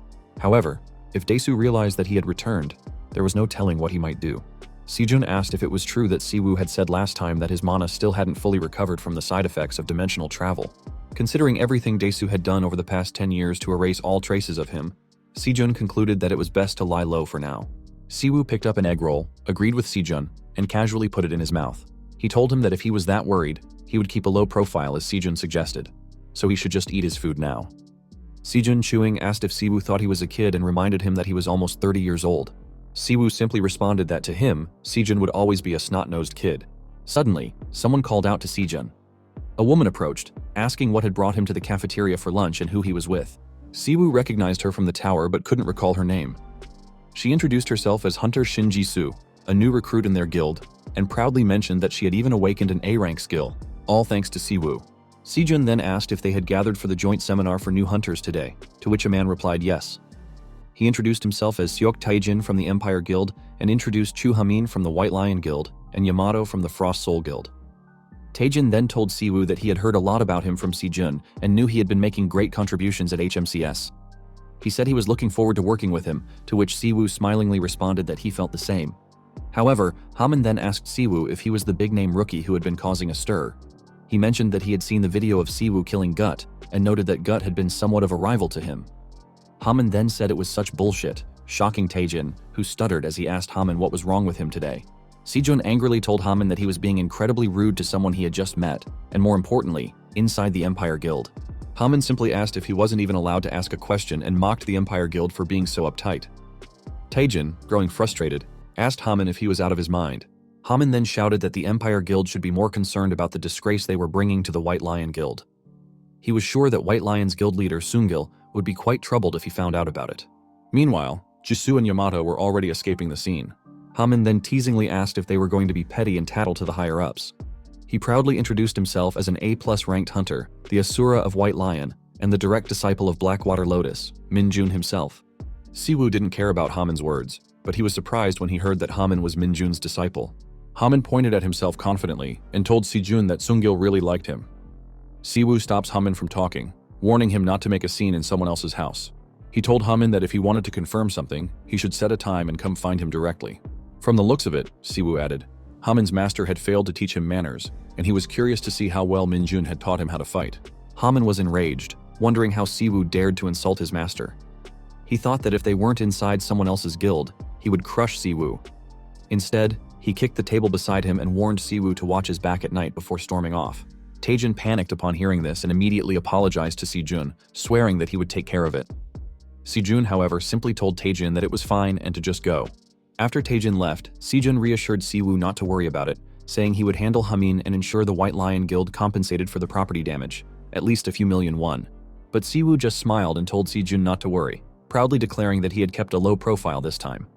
Then, grinning, he added that since Hamin was his disciple's disciple, he had to cut him some slack. Later, at the HMCS headquarters, a visitor told Sungil that he assumed the matter had been settled. Baek Gunho, the HMCS Korea branch director, also addressed Sungil, saying that the situation could have been handled in writing as usual. Still, it was an honor that Sungil had come all the way to their headquarters in person. Sungil replied that this time, they weren't just there for cooperation. They also owed HMCS an apology. One of their guild members had been extremely rude to HMCS's new recruit. While they had already settled things with the Empire Guild, Sungil believed it was only proper for the person involved to apologize directly. Gunho told Sungil that, as the guild leader of White Lion, this wasn't something he needed to personally apologize for. Besides, there had been no actual physical altercation. However, Gunho then asked if he was right in suspecting that Sungil had come for a scouting opportunity rather than an apology. Sungil was surprised because Gunho had seen right through him. Gunho then firmly stated that Siwoo was an extremely valuable asset to HMCS and was currently quite busy. Right now, he was out on a prison escort mission for an awakened criminal. Sungil sighed, saying it was unfortunate. He then asked if it was true that it was rare for an awakened prison to request support from HMCS. Gunho replied that it was rare, but not unheard of. Until now, large guilds had mostly handled such requests, but things were changing, and no one knew what the future held. Standing up, Sungil acknowledged his point and asked Gunho if he could at least allow Hamin to apologize directly instead of him apologizing on his behalf. Gunho agreed, stating that it was a matter for them to handle. He then said his goodbyes to Sungil. A moment later, back at his office, Sungil knew that Gunho was deliberately keeping Siwoo hidden. However, he wasn't willing to give up on such talent. He called his secretary Seo and ordered him to contact Hamin and tell him to prepare for a trip.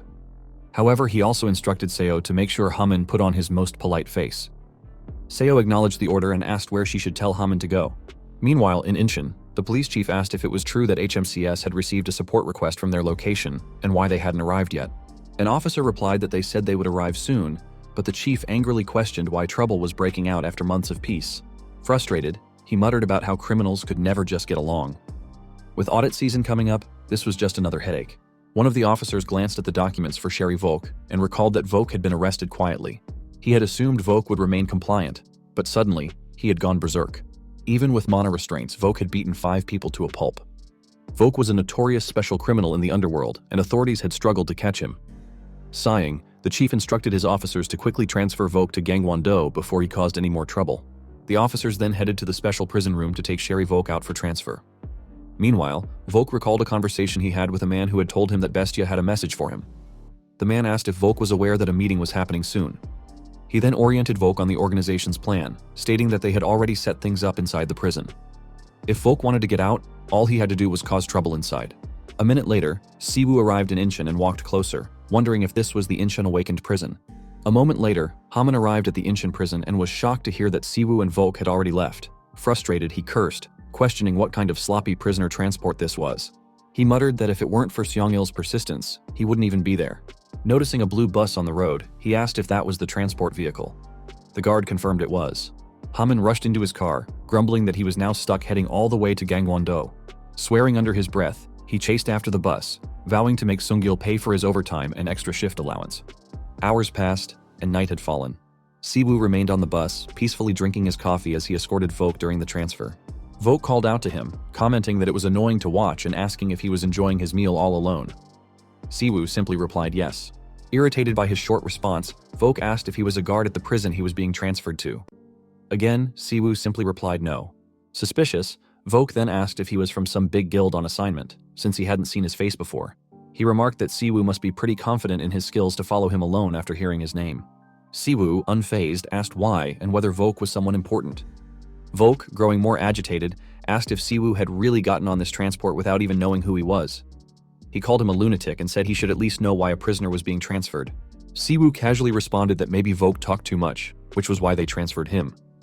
Volk cursed at him and proudly stated that he had beaten 5 awakened criminals to a pulp, even while wearing that damn heavy control device. He then asked if Siwoo was still not getting the picture and why he thought an A2 plus ranked awakened criminal was being transported in a regular vehicle, with only some cocky rookie as an escort. Siwoo finished his iced coffee just as Volk told him that he was screwed. Suddenly, the bus exploded and tumbled down the cliff beside the road. It finally came to a stop in front of an old man and a kid, who were waiting nearby, wondering if Volk had survived. The bus door burst open as Volk kicked it down, angrily calling out to the crazy old man. He asked if the old man really had to take him down too. Laughing, the old man told Volk that the Grey Wolf of Bestia wouldn't die from something like that. However, he added that Volk looked more like a little puppy than a wolf because of his collar, which only angered Volk further. Volk threatened the old man, asking if he wanted to lose his teeth. The old man chuckled and told him that he was still the same, still lacking a sense of humor. He then asked if Volk had taken care of the escort. Volk confidently replied yes, assuring them that he had made sure to kick Siwoo right in the temple when the truck took off. He said Siwoo was probably lying somewhere, brain matter spilling like coffee. Turning to the kid, Volk impatiently told him to hurry up and unlock the handcuffs. The kid warned him to stay still if he didn't want to lose his hands, explaining that mana engineering was delicate these days. With ease, the kid broke the handcuffs. Volk sighed in relief, shouting that he had thought he was going to suffocate. The kid, unimpressed, reminded him that he had only been locked up for a few months and was acting like it had been years. Suddenly, Haman appeared, ordering them to freeze. He remarked that he had been wondering why they kept taking sketchy backroads, but now he understood. Volk had made a real mess. Haman then thought to himself that if Siwoo had actually lost to someone like Volk, then he really wasn't much to begin with. He muttered that Sungul seriously had no eye for talent. Glaring at the group, Haman asked if they were some kind of gang and whether they wanted to talk now or after being beaten and dragged away. The kid recognized Haman and asked when he had started trailing them. The old man observed that no other hunters were detected nearby, meaning Haman was alone. Volk smirked and told them it was perfect, because it had been a while since he had a good workout. Haman positioned himself and shouted for them to quit whispering among themselves. He asked again who they were, but Volk simply told him that he didn't even need to know, because he would be dead soon. Volk then transformed into a bear wolf, a rank A+ entity. Haman was surprised to see that Volk was a transcendental awakened, but reminded himself that at the end of the day, if he beat Volk down, he was still just a human. Without hesitation, Haman activated his skill, Asura Diamond Barrage, a rank A ability that rotated internal mana to form an invisible armor around his body. It enhanced his martial arts and engraved the presence of a higher form of combat. Haman then began punching Volk repeatedly. Volk covered himself with his hands, wondering if this was an A-rank speed attack skill. He admitted that if he were fighting alone, it would have been troublesome. On the other hand, Haman was confused. He could feel his hits landing and he was sure he was dealing damage, so why wasn't Volk going down? Volk teasingly asked Haman if he was calling this a welcome back massage, but the kid scoffed, pointing out that for a massage, Volk sure got beat up quite a bit himself. The old man reminded them that backup could arrive at any moment and said they couldn't waste time brawling on the roadside. He then ordered the kid to finish it. The kid nodded and said he would tie Haman up. He then activated his 10-headed snake skill. Haman noticed the attack and tried to run, avoiding the approaching snakes. Mocking the kid, he asked what he thought he was going to do with a toy snake like that. But before he could react further, the snake wrapped around his body, preventing him from moving. Haman was then shocked when Volk appeared in front of him and launched a fist at him, sneering that the white lion wasn't so tough after all. Volk's punch landed squarely in Haman's stomach, making him kneel on the ground, trembling in pain. Volk then teasingly asked if Haman thought getting pampered in a big-name guild made him some kind of big shot. He sneered that in the underworld, Haman was nothing more than a weakling. Haman cursed loudly, shouting that Volk was talking big when it was 3 versus 1. Volk ignored him and kicked him repeatedly, telling him to stop whining. He mocked him, saying that he was the idiot who charged in when he should have waited for backup. The old man then told Volk that they didn't have time and to finish Haman off. Volk nodded, saying that he understood. He sharpened his claws and asked Haman if he had any last words, but assured him that he didn't care about his answer either way. Haman clenched his teeth tightly, knowing that he couldn't go out like this. Fortunately, something suddenly fell in front of Haman, destroying the snakes that bound him in the process. The kid coughed up blood from the impact. Siwoo then stepped forward and asked Haman if he was really giving up before his enemy even landed the finishing blow. He questioned whether this was really how Min-jun had trained him. Haman was stunned to see him still alive. Siwoo casually explained that figuring out that little camera had taken him a while. He then asked which one was the live feed and which was the recording. Pri scoffed and asked Siwoo if his eyesight was going bad, telling him to get himself some reading glasses. Volk couldn't believe what he was seeing. He was sure that he had crushed Siwoo's skull. The old man observed that Siwoo hadn't even put up a fight before dying. Even he couldn't sense any flow of mana, which meant it wasn't an ordinary skill. Haman then shouted at Siwoo, telling him that he couldn't handle these guys alone and that he needed to wait for backup. Siwoo ignored him and turned to Volk. He then calmly listed their crimes: attacking a supervising officer, releasing the seals on awakened criminals, damaging a prisoner transport vehicle, attempted murder of a low-ranked hunter, and worst of all, interrupting his sacred coffee time. Under the authority of the HMCS hunters, he hereby declared all 3 of them criminals caught in the act. Effective immediately, they would all be executed on the spot. He then releases his power and tells Haman to watch and learn from down there. He lectures Haman that Asura is not a skill meant for pounding. Placing his fist into his palm, he prepares to demonstrate, but before he can continue, Volk, propelled forward by the old man's power, shouts at him, demanding to know what nonsense he is babbling about.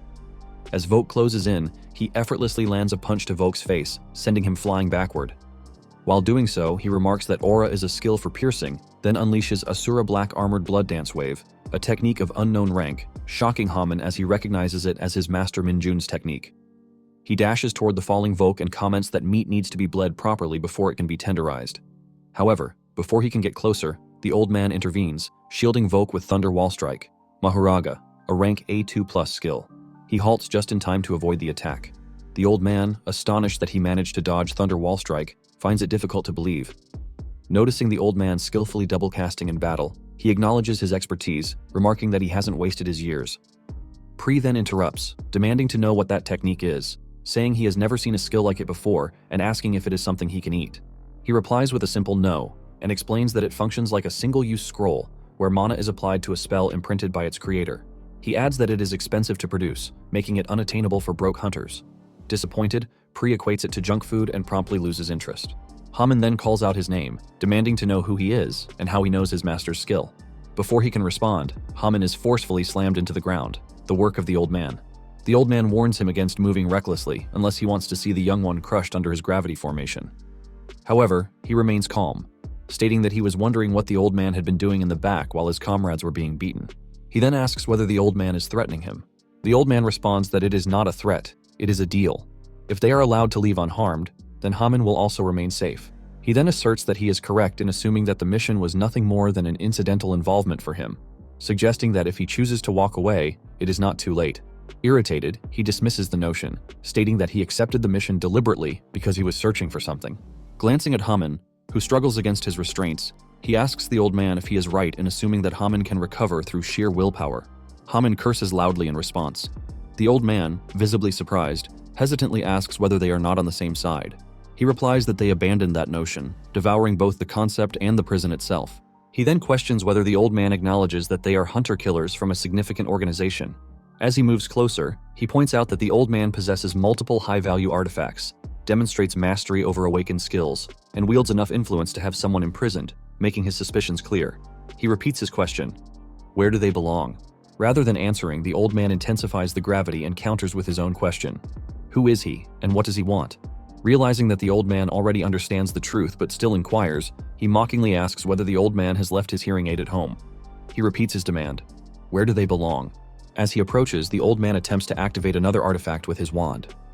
Before he can cast it, he releases his shockwave skill and swings his hand downward. His attack strikes the old man's wand, effortlessly shattering it into pieces. The old man jumps backward, wondering if he triggered an overflow by using the same type of electric skill. He knows that such a reaction should be impossible with a normal human's mana density. Staring at his hand, now surrounded by mana, he processes the situation. Pri, noticing his reaction, asks if the food doesn't look a bit more appetizing now. At the same time, he feels about 40% of his mana returning, making him realize that a good warm-up does seem to have an effect. He then tells the old man to stop wasting time, reminding him that he doesn't have much lifespan left to throw away. However, the old man shouts back that he may know one thing, but not the other, and asks if he really thinks they'd just spill that kind of information so easily, even if they are part of an organization. The old man explains that most members of such organizations sign a vow of silence, an oath bound to the signer's mana. Anyone who reveals information about the organization becomes a target for elimination. At that moment, Volk regains consciousness. The old man calls him a dumb bastard, telling him that he's finally come to his senses. Siwoo smirked upon hearing the old man's question about whether they were afraid of dying. He then reveals his healing power, telling them that if that's the case, they shouldn't worry, because after dying 3 or 4 times, they'll get used to it. The old man, alarmed, shouts at Volk to do something, saying he needs to earn his damn keep. Volk responds with an all right, before dashing toward him, determined to attack again. As he charges, he shouts that even if he dies, he'll rip him apart first. However, before Volk can get close, Haman punches him away. Haman then tells Volk that now the numbers are finally even. Volk, furious, snaps back that Haman should have just stayed down instead of interfering. But Haman simply asks what kind of sad whining that was, then shouts that he can finally go wild. Before the fight can escalate, Siwoo activates his slicing wind skill, a powerful wind-based attack that cuts through Volk and the old man at the same time, leaving Haman stunned. Siwoo then grabs the old man by the neck and asks him how it feels. He tells the old man that this is what death feels like.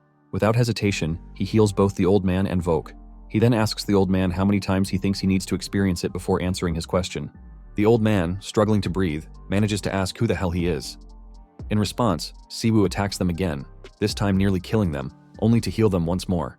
Haman, witnessing everything, realizes just how insane it is. Siwoo is healing them right before they die, repeatedly bringing them to the brink of death and back.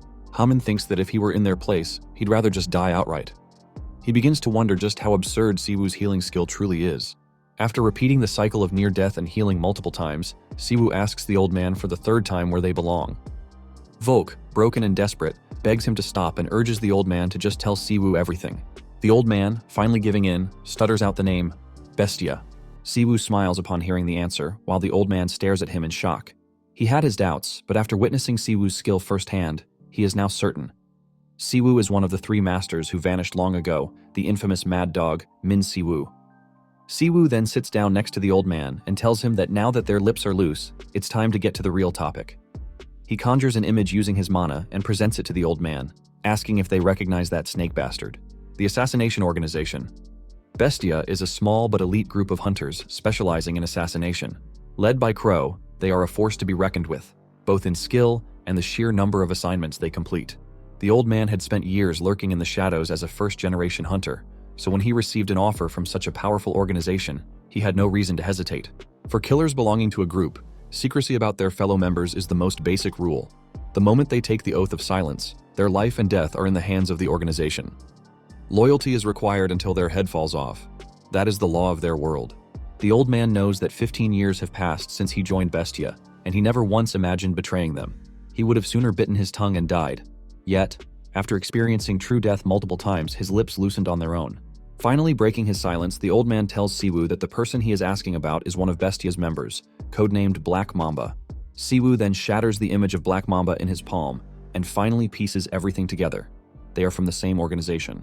Siwoo then tells them that before anything else, he has a question. He asks whether they have ever been involved in an assassination request for Hunter Young Min-jun. When they fail to answer, he releases his killing intent, instantly stopping them in their tracks, making them tremble in fear. Volk feels Siwoo's killing intent as if his face is peeling off. He wonders, what the hell is that monster? The old man, struggling under the pressure, finally replies that they were not involved. He explains that although they are called an organization, they are barely more than a group of individuals. Collaboration is rare, and most members don't even know each other's identities or whereabouts. However, there is a reason they came to break Volk out of prison. The old man then explains that they were ordered to free Volk because the organization's biannual meeting is set to take place in a week. Their mission was to break Volk out of prison and attend the meeting together. Bowing his head respectfully, the old man then calls Siwoo Great Master and tells him that, if he wishes, they will reveal everything, the location of the meeting, how to infiltrate it, and will do their utmost to assist him. He then humbly begs Siwoo to accept them as his subordinates. Haman, outraged, shouts in disbelief, demanding to know what kind of nonsense this is. He then calls Siwoo boss, and asks if he is seriously considering taking in criminals. Siwoo, unimpressed, asks Haman since when he became his boss. Haman firmly replies that it was the moment he used Asura, pointing out that anyone can tell he is related to Master Min-jun. At the very least, he must be Min-jun's fellow disciple, his senior, or maybe even Min-jun's master himself. Haman then insists that Siwoo should not take in criminals, offering himself as a disciple instead. He admits that he may have been rude at first, but if Siwoo accepts him, he will become his hands and feet.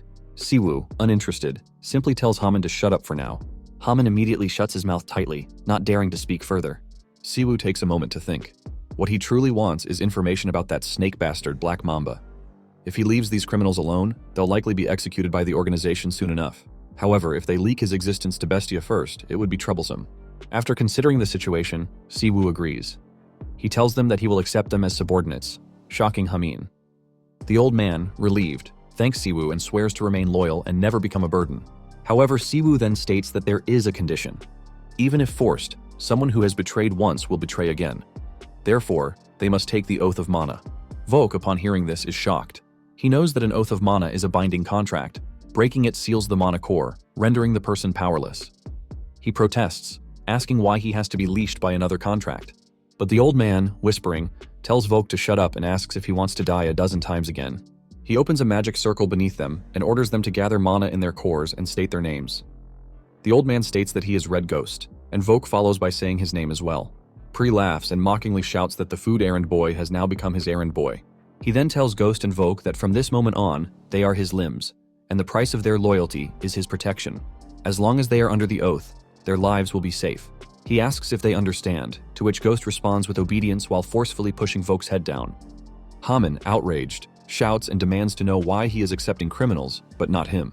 He continues yelling that if he does not accept him as a disciple, he will go straight to the association and report everything. Siwoo glares at him, eyes filled with killing intent, making Haman stutter and quickly apologize, insisting that he was just joking. He absorbs the contract into himself while confirming with Ghost that the meeting is in 1 week. He then calls for Haman and tells him that he will take him in as his disciple. Haman, filled with excitement, asks if he really means it. Siwoo confirms, explaining that they need as many hands as possible for what is coming. He walks away, leaving Haman behind. Haman, now smug, teasingly asks Vogue and Ghost if they saw that and proudly declares that he is now the direct disciple of that great person. Siwoo reflects on their numbers, knowing that with 4 people it is just enough to cause chaos, but he still needs 1 more person to clean up after them. Days later, Incheon Prison. The chief of Incheon Prison demands to know how this even makes sense, questioning whether the prisoner from the transport vehicle really escaped and if Junggu even understands how dangerous Vogue is.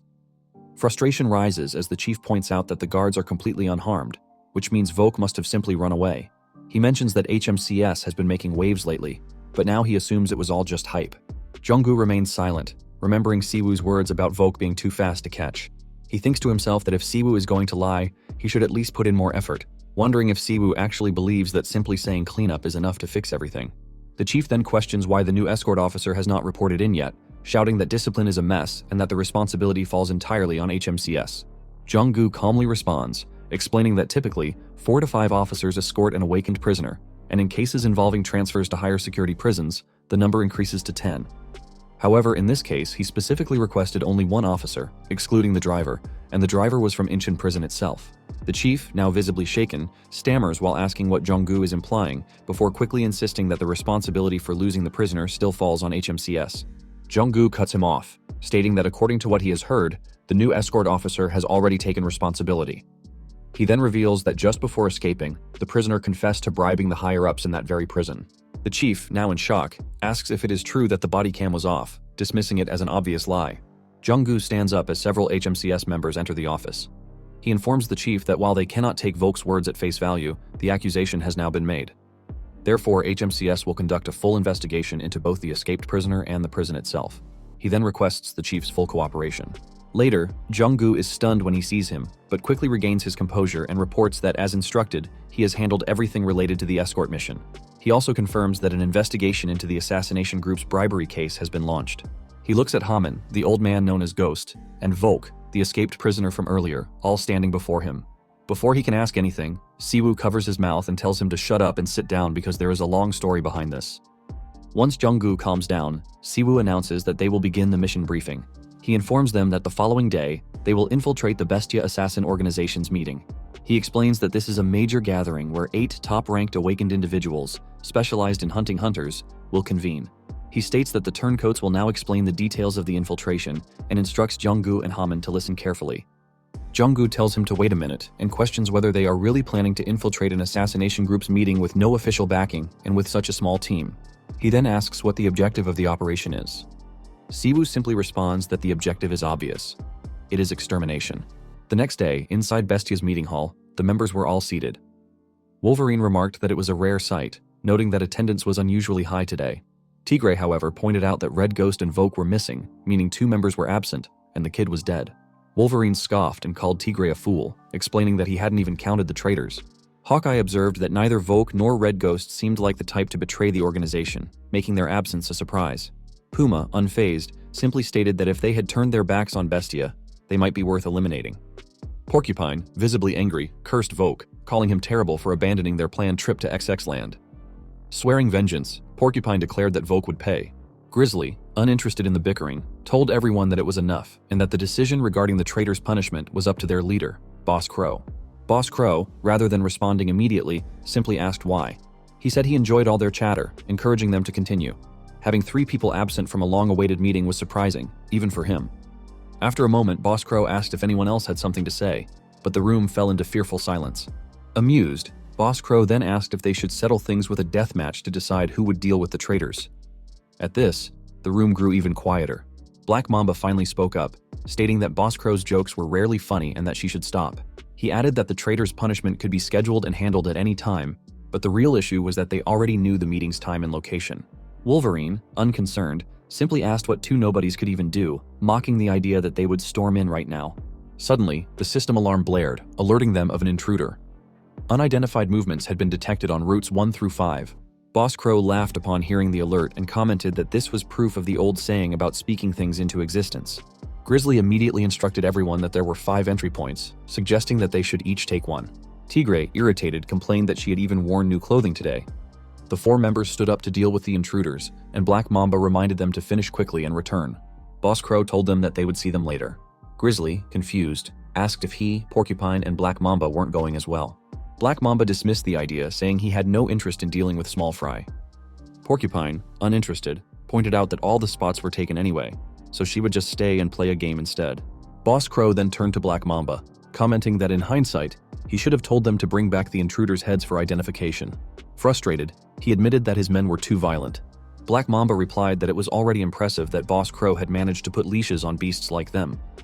Meanwhile, Jong-gu, who had been hiding in the ceiling, was watching everything in fear.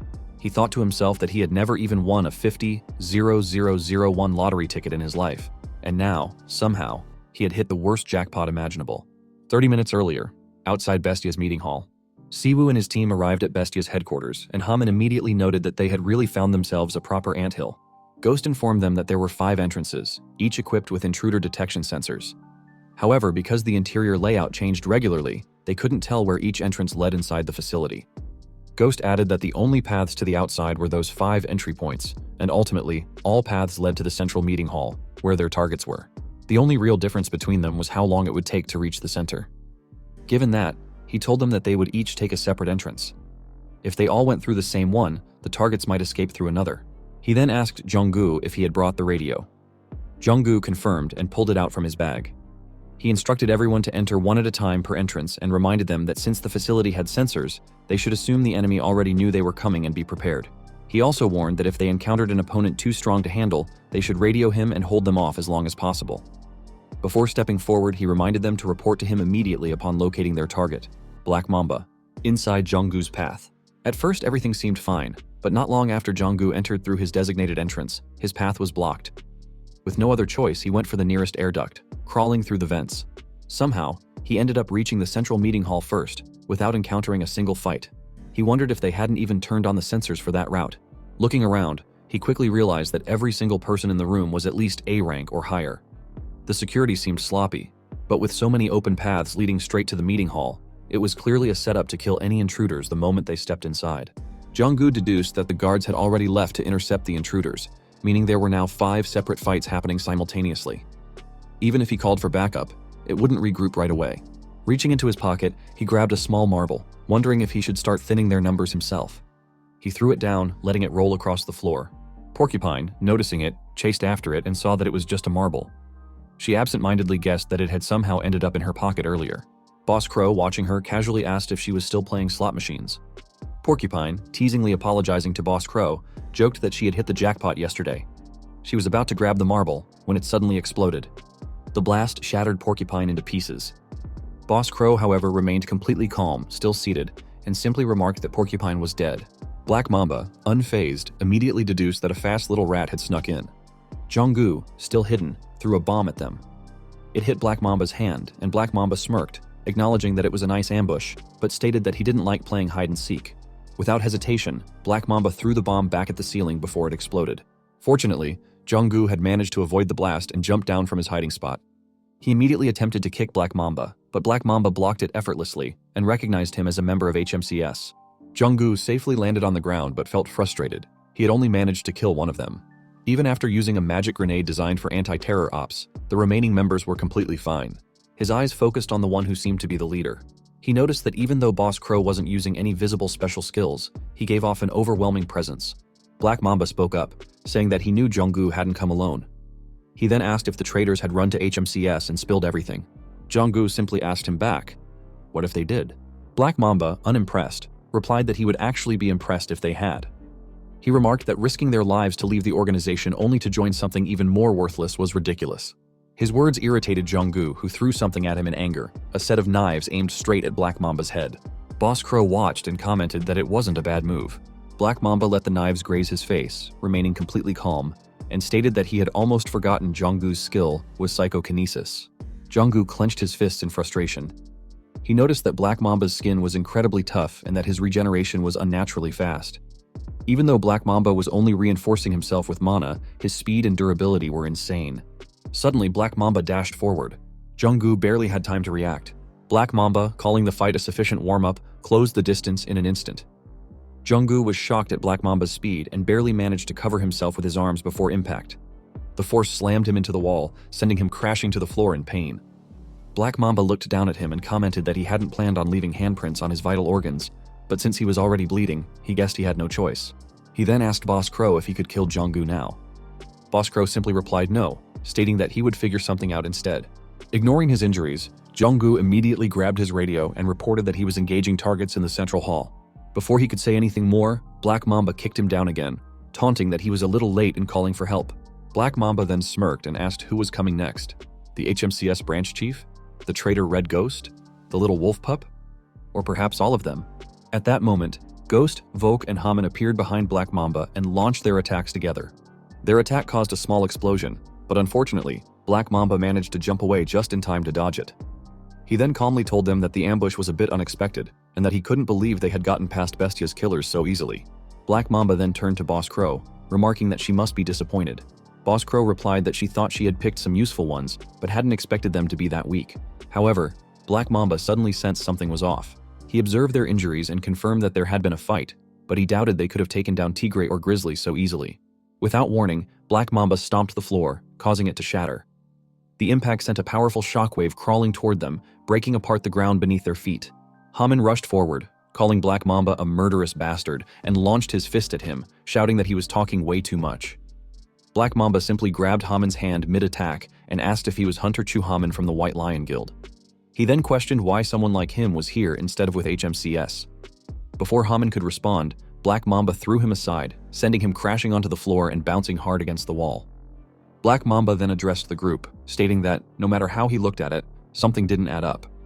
They didn't act like a unified team. They were just a bunch of misfits thrown together, coming from completely different backgrounds with no apparent reason to be working together.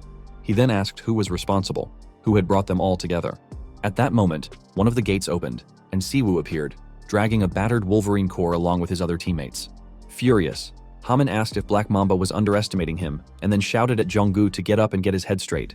Jong-gu, still dazed, asked Haman how they had arrived so quickly. Haman explained that the moment he heard the radio, he rushed over, or at least, that was what he wanted to say. In reality, he had been fighting an enemy near the entrance when Siwoo suddenly showed up and ordered him to head straight for the center. Haman added that Voke and Ghost had likely been in similar situations. Until Siwoo arrived, they had to keep Black Mamba pinned down. Frustrated, Voke questioned how they were supposed to capture an A+ ranked Awakened without killing him. Ghost chimed in, noting that Black Mamba hadn't even used his abilities yet, and that something was off about the meeting hall. Ghost knew that in terms of speed and attack power, Black Mamba was practically the second strongest in Bestia.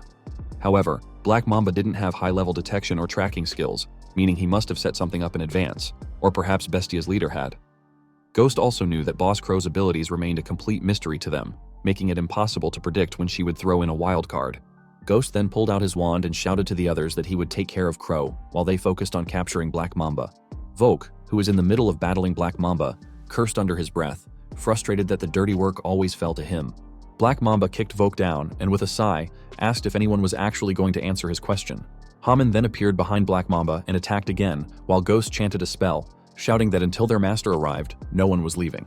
Ghost activated his binding formation, and chains wrapped tightly around both Black Mamba and Boss Crow, who had remained seated, watching the events unfold. Crow asked Ghost if he was really forcing her to fight, but Ghost simply told her to stay still. Escaping from a legendary tear-binding formation wouldn't be easy, even for her. Crow, amused, commented that Ghost's new master must have pulled some strings for him, considering all the fancy new tools he had. She then remarked that betraying the organization as easily as flipping a coin was pretty cold. Suddenly, a crow appeared behind Ghost without him noticing.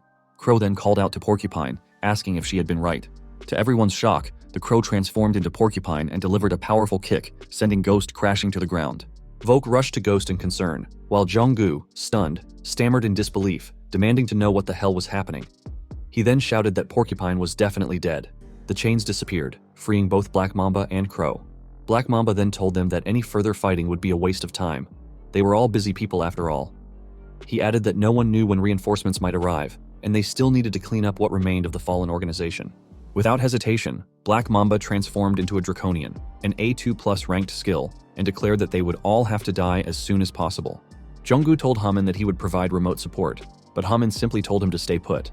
His ribs seemed broken, and no matter how much firepower he brought, it wouldn't be enough to pierce Black Mamba's hide. For now, their best option was to run. Black Mamba swung his tail at them, but they managed to jump in time to dodge the attack. Haman attempted to counter while analyzing the situation. From their first clash, he had already suspected that Black Mamba's variant skill resembled Volk's, but the difference in mana density was overwhelming. He also noticed that Black Mamba was controlling the meeting hall as though it were an extension of his own body. In this fight, he was little more than a meat shield. Black Mamba's durability was far superior, leaving him with no option but to buy time. Haman observed that Ghost and Volk were in just as much trouble, meaning reinforcements were unlikely. Frustrated, he cursed under his breath, realizing that he had never been in a situation where he couldn't hold his own before.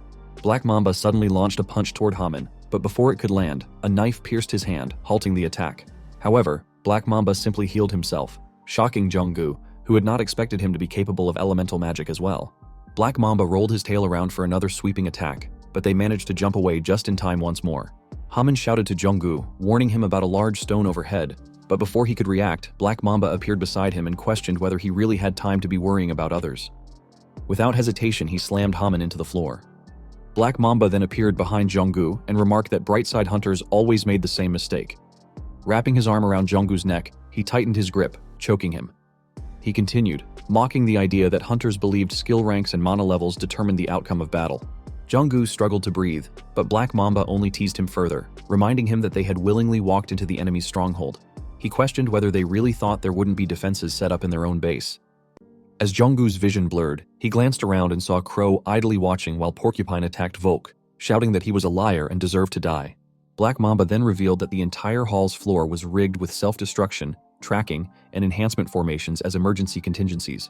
He stated that this was a snake's den, and the moment they had stepped inside, their fate had already been sealed. He advised Jong-gu to stop struggling and die quietly. However, before he could finish, Black Mamba suddenly sensed an overwhelming killing intent behind him.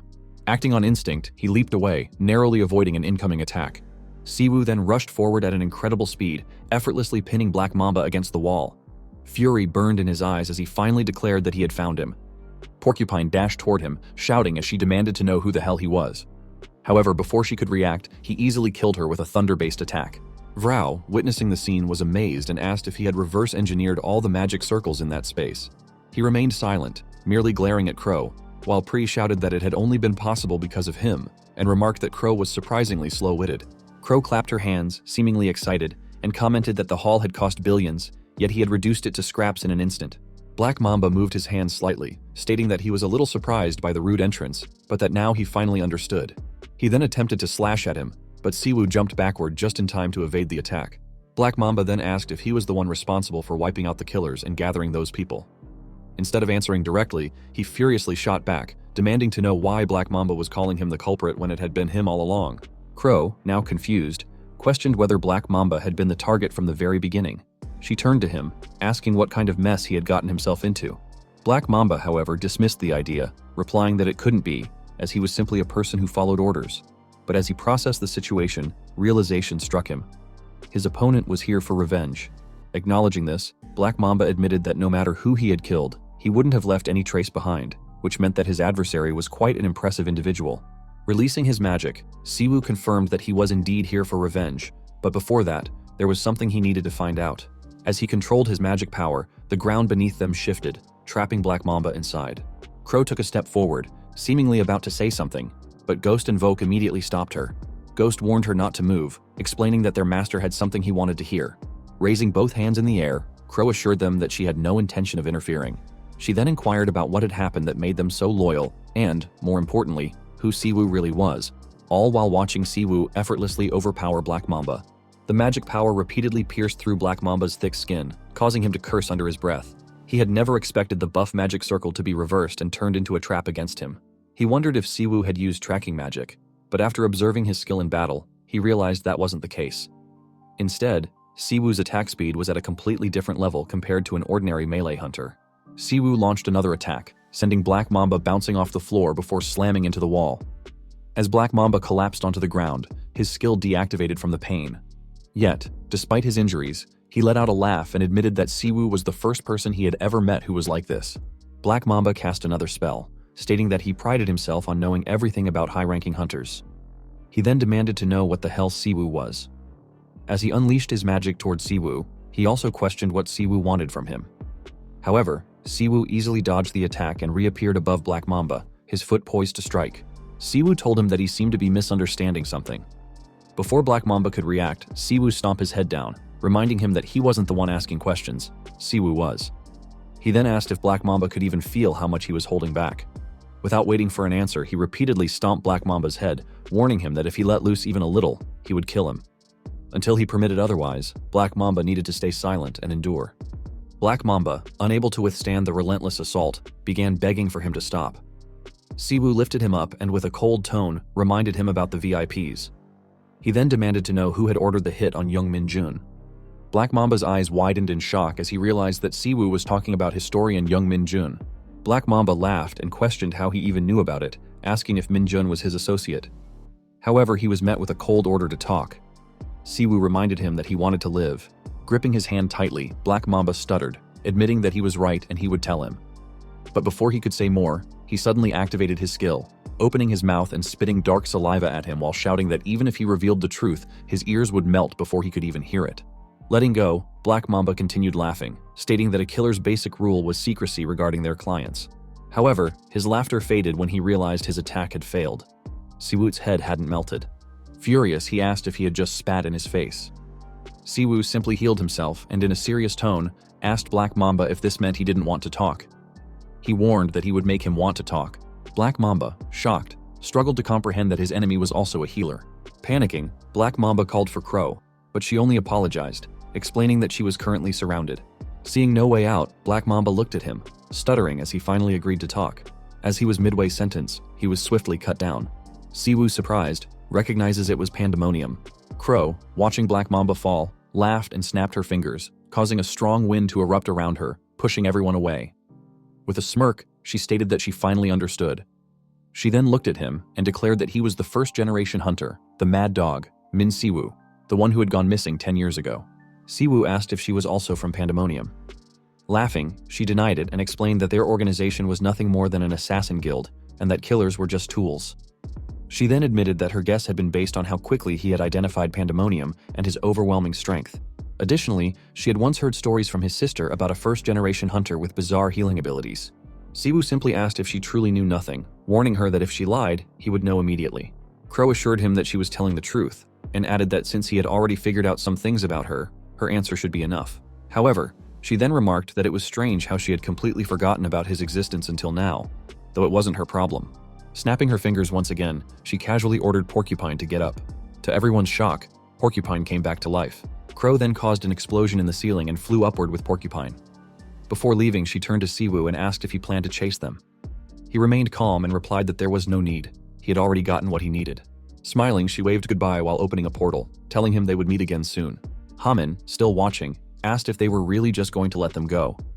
Siwoo explained that if they had given chase, the floor's self-destruct system would have been triggered, and none of them were in any condition to avoid it. He then stated that they had achieved their goal, which was enough for now, and that they needed to clean up. Turning to Junggu, he asked if he was right in assuming he would handle it. Left with no choice, Junggu teared up before reluctantly agreeing. Siwoo then approached Black Mamba's corpse, his thoughts drifting to Pandemonium. He wondered just what the hell Min-jun had uncovered. The next day, in Min-jun's house, Siwoo sat at his desk, searching for information on Pandemonium. 20 years ago, the first gate had opened on Earth, unleashing all sorts of things into the world. It became the source of all power: mana, monsters, magic stones, and demons. Among them was a race from another dimension, naturally adept at mana manipulation and highly specialized in skills, much like awakened beings. Taking advantage of the chaos caused by the first gate, they seamlessly infiltrated Earth. Not only did they claim control over the gates as self-proclaimed overseers of the higher dimension, but they also treated humanity as an inferior species. As civilization collapsed under the pressure of mana surges and monster invasions, these beings established their headquarters, the Demon King's castle, right in the center of the continent, monopolizing every gate that appeared across the world. Soon, they began acting as if they were the rightful rulers of Earth. Amidst this turmoil, a despicable faction emerged: humans who worshipped the Demon King. They became known as Pandemonium. Fortunately, their tyranny did not last long. The first-generation hunters, having mastered mana manipulation, fought back. With humanity emerging victorious in the war against the demons, the chaos was finally put to rest. Siwu knew that 10 years ago, he had defeated the 4 great demon kings before being plunged into the dimensional rift. By then, Pandemonium had already been disbanded. Yet now, they had resurfaced. Calling Pri, Siwu asked if he was correct in assuming that demons existed in the other dimension as well, though they looked slightly different. Pri confirmed this and added that of all the races he had encountered, demons had the greatest influence across multiple dimensions. Siwu recalled that, in that world, demons had enslaved dragons and ruled over various subspecies, exploiting them. He then asked Pri if he was right in thinking that demons acted like ruthless tyrants no matter where they went. Pri hesitated, saying he couldn't say for certain. However, he admitted that he still couldn't recall his memories from before he met Siwu in that other world. The only thing that remained was a strong feeling that the demons had stolen something from him. After encountering demons for over 100 years in that world, Pri concluded that it was safe to say they truly were a tyrannical race. Siwu sighed, saying it wasn't enough information. He remembered that 10 years ago, he had been too focused on killing demons to care about their origins. In that other world, he had only encountered their minions while struggling to survive. Still, he was certain that demon mana patterns differed from human ones, though over the past decade they had gotten significantly better at mimicking humans. Pri dismissed his concerns, telling him there was no need to overthink it. He should just kill every last one of them. Siwu turned off his computer using his foot and replied that if only it were that simple, he would. At that moment, someone entered the room, commenting that Siwu was back early. Siwu turned to see Si-jun, who reminded him that he had suddenly asked him to rent an office.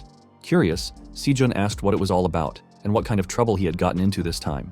Siwu casually replied that it was nothing much. He had just tracked down some traces of Min-jun. However, Si-jun immediately brought up what Jong-gu had told him, stating that Siwu had wiped out an entire hunter assassination guild. The revelation left him speechless. Si-jun then questioned whether the office was meant to gather certain people and asked who Siwu had brought in that he wanted to keep hidden from other guilds and associations.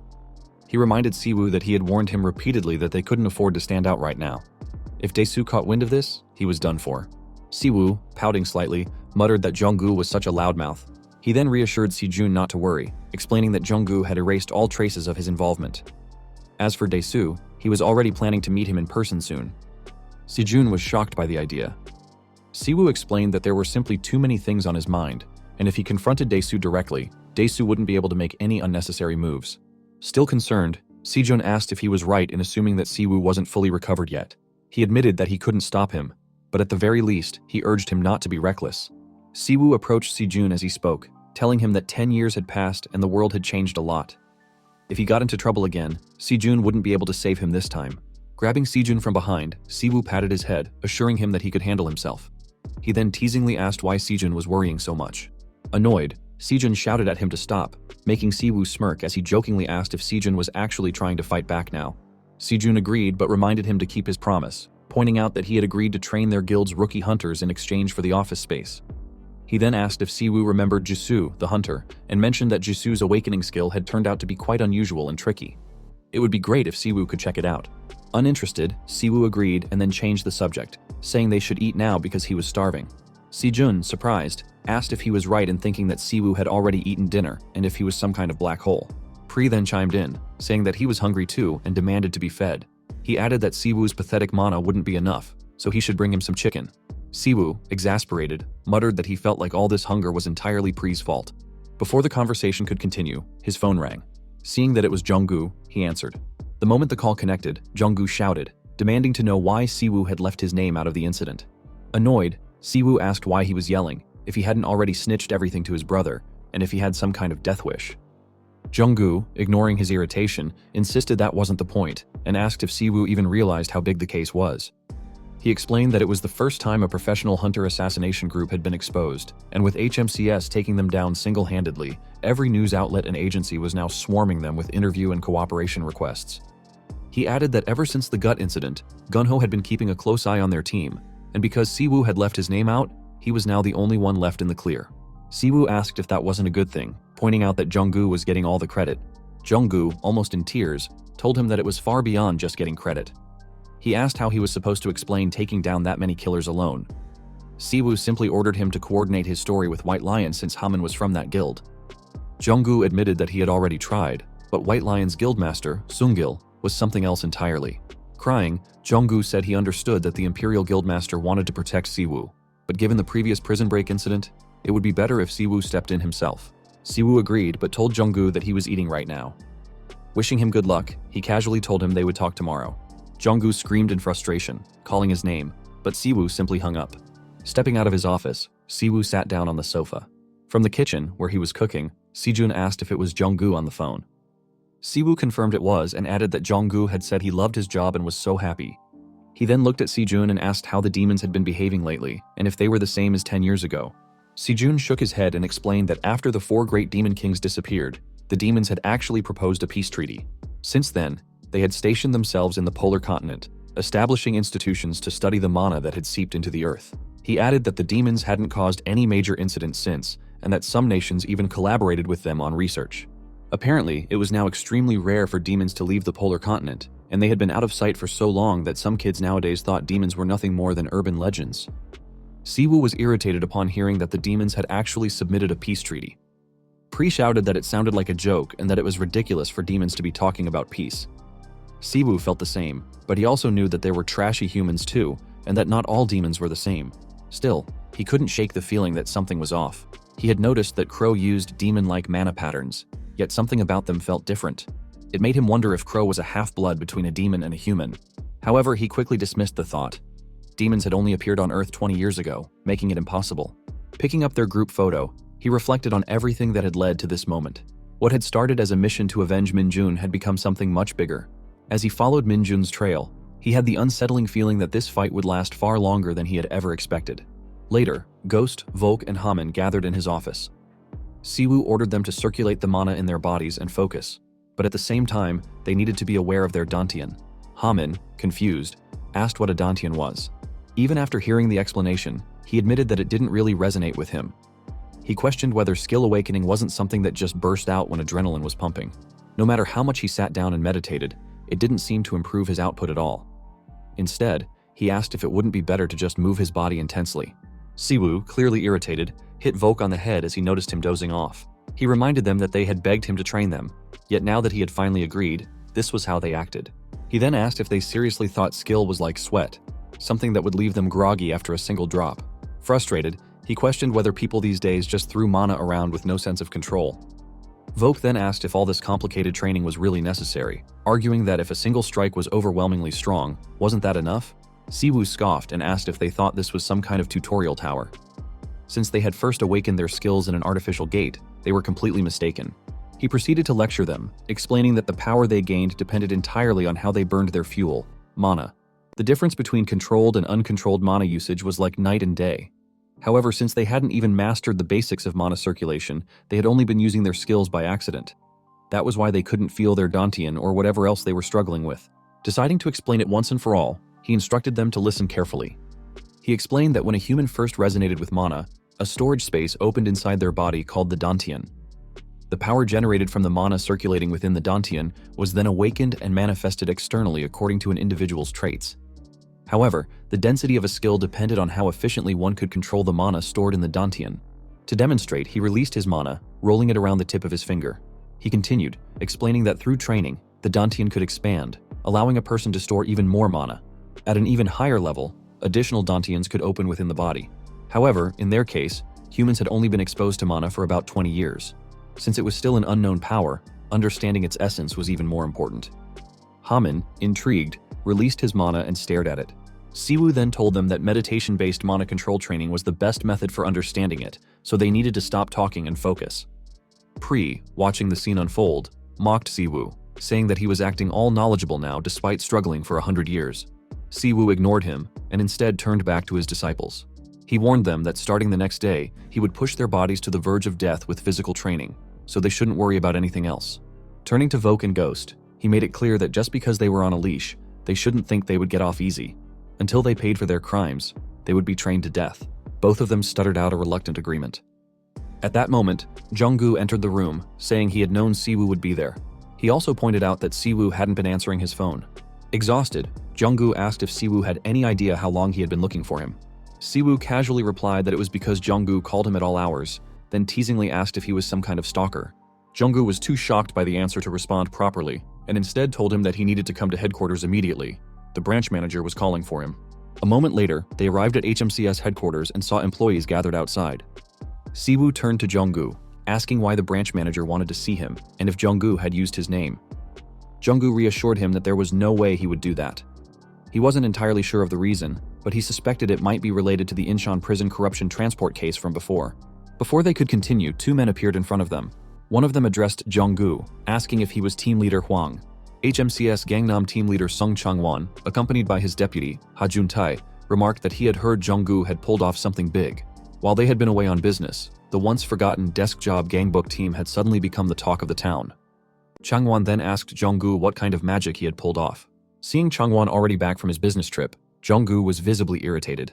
He snapped that if Changwon was back, he should just return to his seat and work quietly. He then demanded to know why Changwon was picking fights with random people. Changwon, unfazed, simply replied that it was just a friendly greeting. He then smirked and asked why Junggu was being so sensitive, and if the man behind him was the rumored rookie. Changwon turned to Siwoo and remarked that he had heard about the major incident at Incheon prison. He added that the gangbuk team really had a knack for picking up guys like him. Teasing further, Changwon noted that Junggu, as his team leader, certainly had great taste. Siwoo remained silent, merely scratching his ear. Annoyed, Junggu told Changwon that was enough and asked if he was jet-lagged and just talking nonsense. Juntae interjected, reminding Junggu that their business trip had only been to Japan, so there was no reason for jet lag. Changwon then teasingly told Juntae to imagine how frustrating it must be for the gangbuk team. They had never even stepped outside the country, while the Gangnam team traveled the world in glory. Meanwhile, the gangbuk team was stuck pulling all-nighters and even failing to catch a runaway convict. Junggu's frustration grew, but Siwoo remained indifferent, casually looking at his phone. Juntae then turned to Siwoo, calling him rookie, and asked if he was just rude or if he had no basic manners. He reminded Siwoo that even though they were from different teams, they were still his seniors, and at the very least, he should introduce himself. Siwoo, instead of responding directly, mimicked Juntae's motion of adjusting his glasses. With a smirk, he asked Juntae and his sweaty senior to step aside, pointing out that they were clogging the hallway with their bloated muscle and excess water weight. He then asked Juntae if he even wore glasses for their actual purpose. Juntae and Changwon were visibly irritated, but after a moment, Juntae let out a laugh and told Changwon that he would personally handle the rookie's education. Junggu, exasperated, asked Juntae if he had no brain and reminded him that they were in headquarters. He told them to learn to separate business from personal matters. Changwon, now angered, demanded to know what kind of nonsense Junggu was spewing. He asked Junggu if he was deaf if he hadn't heard what the rookie had just said. Junggu, keeping a straight face, replied that he hadn't heard anything and turned to Siwoo, asking if he had said something. Siwoo, without hesitation, answered no. He then suggested that maybe Changwon's ears were too clogged with fat to hear properly.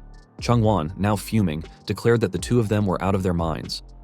He then asked if he should carve the truth into their thick skulls right then and there, pointing out that plenty of headquarters staff were watching. He wanted to make it clear who the real powerhouse was. Before he could act, someone grabbed Changwon's shoulder and apologized, stating that he was the real powerhouse there. Changwon turned around, and his face instantly paled in shock.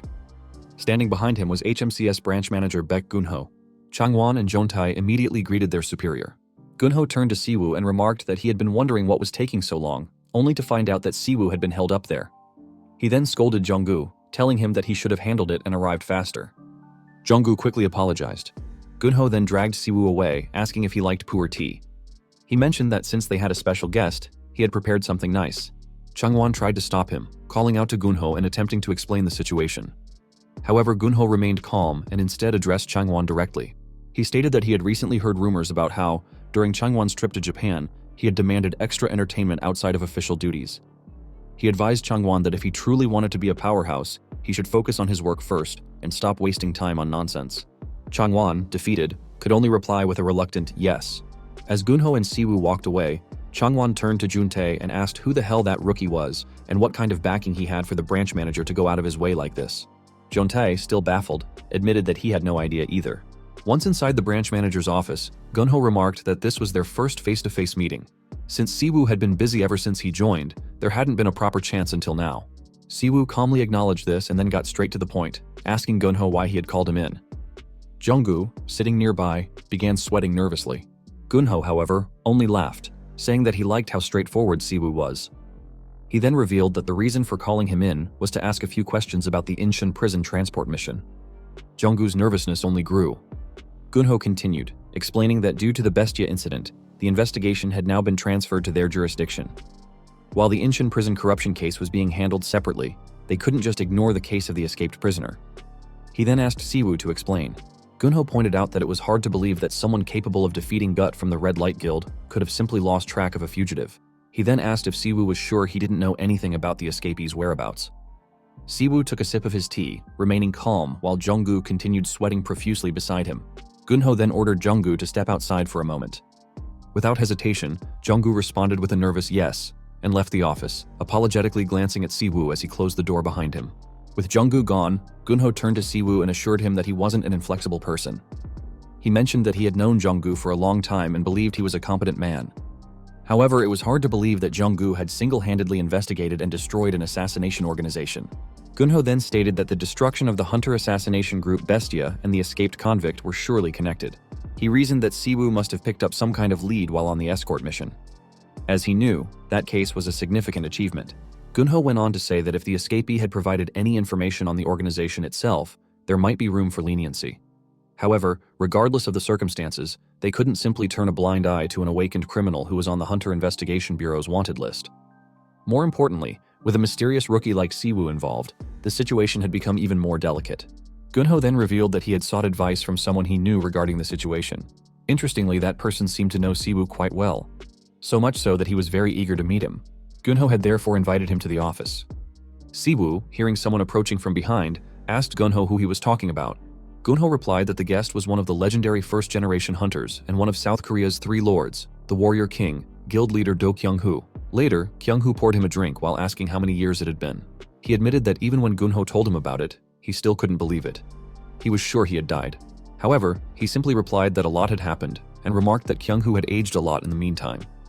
Pri then asked him who the old guy acting so friendly with him was, to which he replied that Kyung-hoo was practically his comrade in arms. Kyung-hoo then told him that it wasn't that he had aged, it was that he alone had managed to escape the passage of time. It had been 10 years since he disappeared, yet he had returned without a single wrinkle on his face. Kyung-hoo then asked where the hell he had been hiding all this time, and if he knew how desperately his disciples had been searching for him. But instead of answering, he simply asked Kyung-hoo if they should order another drink, saying that it looked like they had a lot to talk about. Hours passed, and night had fallen by the time he finished telling his story. Kyung-hoo admitted that, at this point, such stories didn't even surprise him anymore, but he still couldn't fathom how much time had passed for him. He agreed and told Kyung-hoo that the moment he killed the Fourth Realm's Demon King, a dimensional spell had been activated. He wasn't sure whether it was the Demon King's final skill or the power of an artifact. Kyung-hoo then told him that the Fourth Demon King was still alive, shocking him. Furious, he slammed his fist on the table, demanding to know why humans and demons had signed a peace treaty if the Demon King was still alive. He angrily asked if everyone had lost their minds and if they were truly trusting those bastards with peace. Kyung-hoo told him to calm down and listen. He explained that technically, saying the Fourth Realm's Demon King was alive wasn't entirely accurate. At this point, he was little more than a pile of corpse fragments. Back when he was still on Earth, the war between humans and demons had been raging for years, deepening the conflict between the two sides. However, after he had defeated the Fourth Realm's Demon King and disappeared, the demons had immediately proposed a peace treaty, claiming that the war had been solely the Demon King's intent and not the will of their entire race. But he didn't believe it. He told Kyung-hoo that it was more likely they had simply felt threatened after their leader was taken down. Kyung-hoo agreed but pointed out that the humans weren't in great shape either. Ever since the first gate had appeared, monstrous attacks had made even basic survival difficult, let alone maintaining communication. Kyung-hoo added that they had barely managed to close the gate, but half-baked awakeners had run wild, law and order had crumbled, and then the war with the demons had pushed everyone to their limits. In the midst of that chaos, the demons had been the ones to propose a peace treaty first, offering to help nations recover from the damage while also teaching them how to close the gates. An extraordinary offer. In exchange, they had requested the remains of the Demon King, whose power had been exhausted, as well as a designated territory in the polar regions where they could stay until they found a way to return to their dimension. At a time when gates and mana were still unfamiliar concepts, most people had believed that restoring peace and adapting to this new power was the best path forward for humanity. In the end, the proposal had been accepted, and the top-ranked hunters from each nation had gathered and agreed to the treaty. At the time, the hunter who represented South Korea in signing the agreement was Dae-soo. Since then, the demons had strictly remained within their designated territory in the polar regions, only emerging to provide support when necessary, and they hadn't caused any problems at all. Some first-generation hunters had remained skeptical of the demon's proposal and opposed it, but with him, the core of the human-demon war, gone, everyone had eventually scattered. Now that communication had been restored and the world was more stable, public interest in the demons had faded. Kyung-hoo then finished by saying that even he hadn't doubted them since, but now that he had returned, something about all of it felt off. He asked Kyung-hoo what he meant, to which Kyung-hoo replied that it was his existence. His name had been completely erased from all records over the past 10 years, and there were even widespread rumors among the first-generation hunters that Dae-soo had been involved in covering it up. Kyung-hoo added that his records had been so thoroughly removed that most second-generation hunters had no idea who he was or what he had accomplished. Even Kyung-hoo himself had barely been able to recall his face, until he saw him today. Kyung-hoo also tells him that they fought countless battles together as two of the three lords, and now that he thinks about it, being forgotten in just 10 years doesn't feel natural. He asks Kyung-hoo if he is suggesting that Dae-soo made some kind of additional deal with the demons. Kyung-hoo responds that it is likely because Dae-soo would have done anything to defeat him back then. Curses the shady demons in anger while considering the possibility that Dae-soo colluded with them just to erase his existence. He wonders why that proud bastard would go to such lengths. He then asks Kyung-hoo what the demons would even gain from erasing him, even if it were true, and remarks that a simple grudge over killing their demon king doesn't seem like a strong enough reason. Kyung-hoo reminds him that the demons haven't made a single move since and, if anything, have helped humanity adapt to mana, so for now, there is no clear reason to accuse them. Still, he angrily tells Kyung-hoo that the demons consider themselves the superior race across all dimensions. If only they hadn't acted like arrogant overlords, they might not have ended up at war in the first place. Kyung-hoo is left speechless. Kyung-hoo then tells him that his disciples probably know more about what happened back then and asks why he doesn't go meet them. He replies that it is easier said than done since they all scattered long ago. Kyung-hoo acknowledges this, saying that it is always that way with students. Once they grow up, they go their own way. He then asks if Kang Yo-hwa is still in Korea. Kyung-hoo continues, saying that Yo-hwa was just a greenhorn 10 years ago but is now an S-rank hunter leading the Azure Blossom Guild. He remembers how she used to follow him around like a puppy, but now she is under Dae-soo's command. Kyung-hoo notes that 10 years is long enough for even mountains to change, and Yo-hwa must have had her reasons. He simply drinks his alcohol and remains silent. After a moment, he mutters that the drink tastes awful. Kyung-hoo teasingly tells him that while he may have avoided aging, his taste buds are now like a child's, and that the drink he just insulted is actually extremely expensive. Kyung-hoo then seems to remember something and mentions that they should have called Si-jun too, since it has been ages and they could have caught up over drinks. He disagrees, saying that Si-jun would flip out just knowing they had met. He adds that Si-jun has become so overprotective now that he hasn't even noticed someone outside taking a photo of them. The man who takes the photo quickly calls his leader to report that he has just sent it. He confirms that the man in the picture is meeting Kyung-hoo privately at HMCS headquarters. The leader acknowledges receiving it and orders him to return immediately. Yo-hwa then opens the photo her subordinate has sent and confirms it with her own eyes. It is really Min Si-woo. He is alive. She thinks about the recent strange movements from the Empire Guild and the uproar in the tutorial tower. Although she had a feeling, she still cannot believe it. Si-woo has really and truly returned. Collapsing to the ground, she cries her heart out for her master. Si-jun has never shared any information with her after she sided with Dae-soo, but keeping a tail on Kyung-hoo has turned out to be the right choice. Even when the entire world insisted that Si-woo was gone for good, she could never bring herself to give up. She searched every corner of the world, yet she couldn't find him.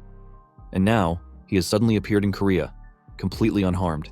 Wiping her tears, she stands up, realizing she cannot waste any more time. She needs to see him immediately. Just as she is about to leave, a voice calls her from behind.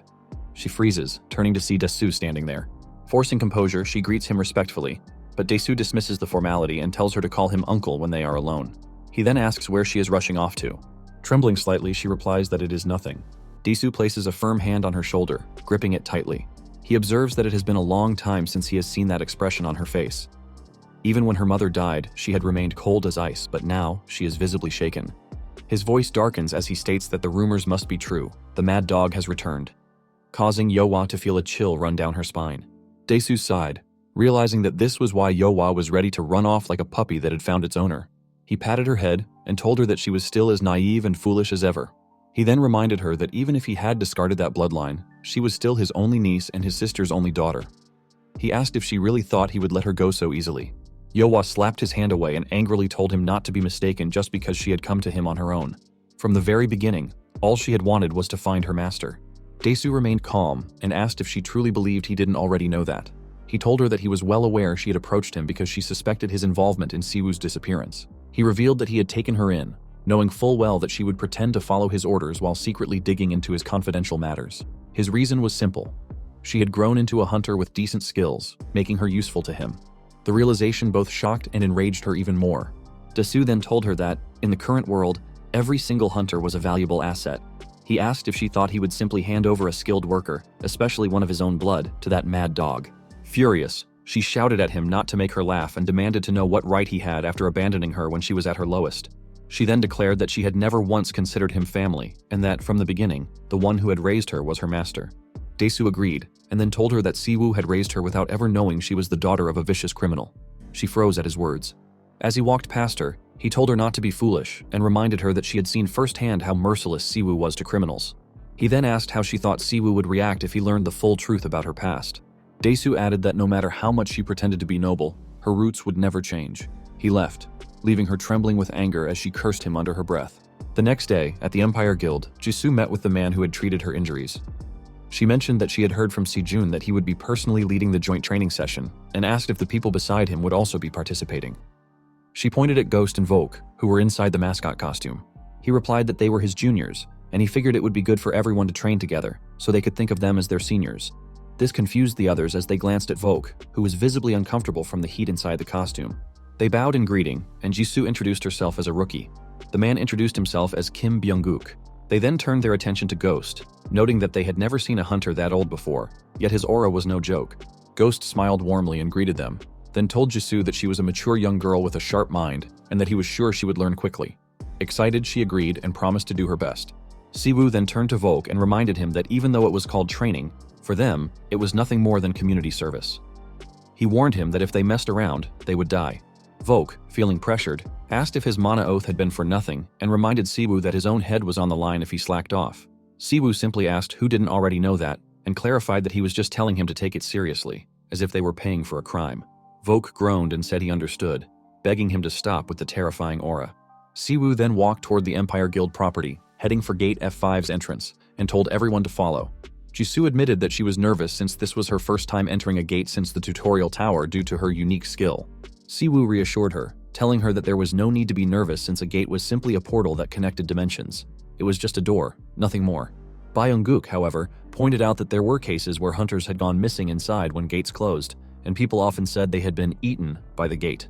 Siwoo scoffed, questioning what they meant by eaten when it was just a door closing. Ghost chimed in, saying that it was actually a good way to put it.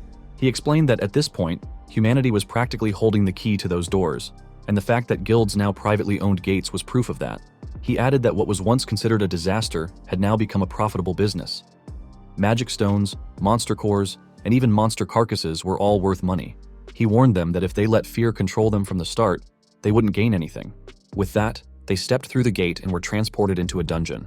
Jisoo immediately felt nauseous and asked if this was what they called gate sickness. Meanwhile, Byung-guk noticed something unusual.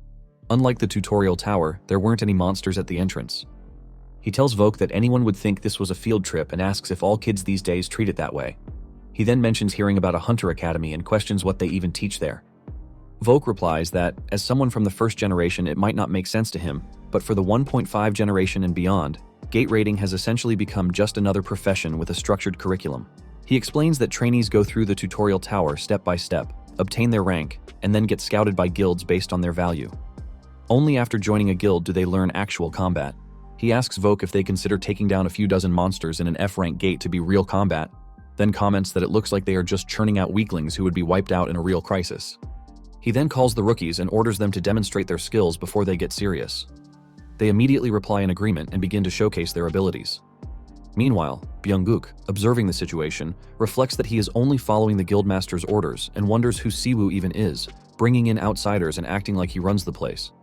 He also questions why he is stuck in a training squad with weaklings, especially one who can't even properly manifest her skill. At that moment, Jisoo finally manages to release her skill and excitedly announces that she is done. However, her power unexpectedly rebounds toward her. Fortunately, she reacts in time and jumps away to avoid the backlash. Siwoo calls her over, and she quickly apologizes, but he dismisses her apology and throws something at her. Catching it, she realizes it is a whip. He explains that it is an auxiliary tool for spellcasting, and that the more complex and intricate her spell patterns are, the more effective it will be. He then tells her that he has heard a little about her skill from Min-jun, so she should try using the whip as a medium and attempt casting again. She acknowledges his advice and begins channeling her skill into the whip.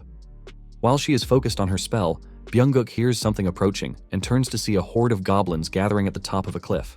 Before he can react, Siwoo casually sits down and orders Byung-guk to handle them. Shocked, Byung-guk asks why it has to be him. Siwoo simply reminds him that he is the one training, so he should be the one to take them down. He asks if Byung-guk really thought he would do it for him, then warns him to try not to die.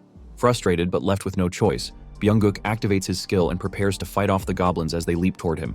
Ghost, watching from the sidelines, notes that Byung-guk's skill is a tracking type ability, which is tricky to handle. At best, he estimates Byung-guk's skill to be B+ rank. Pre comments that Byung-guk's skill doesn't look very useful, pointing out that it has flashy effects but lacks impact. Ghost agrees, adding that if Byung-guk keeps burning through his mana at this rate, he will run dry in no time. Meanwhile, Byung-guk is struggling against the swarm of goblins. Although goblins are generally considered easy monsters, he questions why a rookie is being forced to take on a horde alone and wonders what kind of reckless training this is. Frustrated, Byung-guk shouts at Jisoo, asking if she is done yet. She hurriedly responds that she is almost there. Before she can finish, one of the goblins manages to knock Byung-guk to the ground, sending him crashing onto his back. With his mana nearly exhausted, he watches in horror as a goblin charges at him, its axe raised to strike. He screams in fear. Just in time, Jisoo completes her spell and activates her Beast Tamer skill. The spell takes hold of the goblin, and the creature suddenly freezes in place before kneeling to the ground. Byung-guk collapses in shock as Jisoo excitedly orders the goblin to step back, which it obediently does. Overwhelmed with joy, she exclaims that she did it and eagerly asks Siwoo how it was, revealing that her skill is a tamer ability. Volk, surprised by the revelation, remarks that control-type skills are extremely rare. Ghost agrees, noting that even with the aid of an auxiliary tool, her skill itself is high rank with strong growth potential. Pri, growing excited, exclaims that there is finally something worth eating and declares that he wants it. He then adds that they already made a deal, so they should just take it now. Siwoo, however, ignores him and instead turns to Jisoo, questioning what she plans to do with just one controlled monster. At that moment, she notices goblins rushing toward her and quickly runs to Byung-guk, shaking him in an attempt to wake him up. She frantically shouts that they are coming and pleads for someone to help her. Later, back at the Empire Guild, Jisoo thanks him for today. With an exhausted expression, she tells him that, thanks to him, she thinks she now has a better understanding of how to use her skills. Volk looks at her tired face and remarks that half of it is already gone. He then asks if she plans to walk home and tells her that he doesn't care if she can't, suggesting she asks Sejun to introduce her to another mentor. However, she shakes her head and disagrees. She explains that she truly means it. Before, she had been a bit conceited. She thought that simply awakening a skill made someone special and that the higher the grade, the more valuable a person became. But today, she painfully realized that skills are just tools and a means to an end, not a reflection of who she is. No matter how good a sword is, its true value depends on how well it is wielded. She adds that she now understands how crucial it is to train and adapt to mana itself. He tells her that if she gained anything from the experience, that's enough. He encourages her to keep working hard, and if she needs help, to seek it from that bear or the old man. Then, he suddenly notices an increase in people around them and asks if they are from another guild. Jisoo replies that she heard there is an ongoing negotiation with the Azure Blossom Guild regarding stakes in a recently discovered gate in the Middle Eastern desert, and that it seems the dispatch team has arrived. Just then, he notices someone from the Azure Blossom Guild. He then walks past her. Meanwhile, one of Yohwa's subordinates reports to her that, according to findings, the newly discovered gate is different from ordinary ones. When they and the Empire Guild first explored it, they found the corpses of the initial hunter group inside. However, unlike usual cases where hunters are killed by monsters, their bodies were intact on the outside while their internal organs had ruptured. Yohwa is confused, noting that unless something was physically placed inside them, there should be no reason for such a phenomenon. Suddenly, someone calls out to Yohwa, saying that they finally meet. She turns around and sees that it is Siwoo. Siwoo tells her that her master has returned, yet she isn't even going to greet him. She is speechless at first, but then shyly acknowledges that he has returned. He asks if she has time right now, but she apologizes, explaining that she has something to attend to and will be leaving first. Without another word, she turns and walks away, with her subordinates following in confusion. Pre-teases Siwoo, saying that he just got rejected at the speed of light and mockingly asks if he needs some comforting. Ghost comments that Yeohwa is an ill-mannered girl and asks if she was his old disciple. Siwoo confirms that she was, but then quietly asks if Yeohwa was crying. Years ago, he had found Yeohwa crying in the corner. Noticing her hiding and sobbing again, he asked why she was crying like that and if something big had happened. She shouted at him to go away, but he simply sat next to her and asked if she was really that upset over losing a sparring match.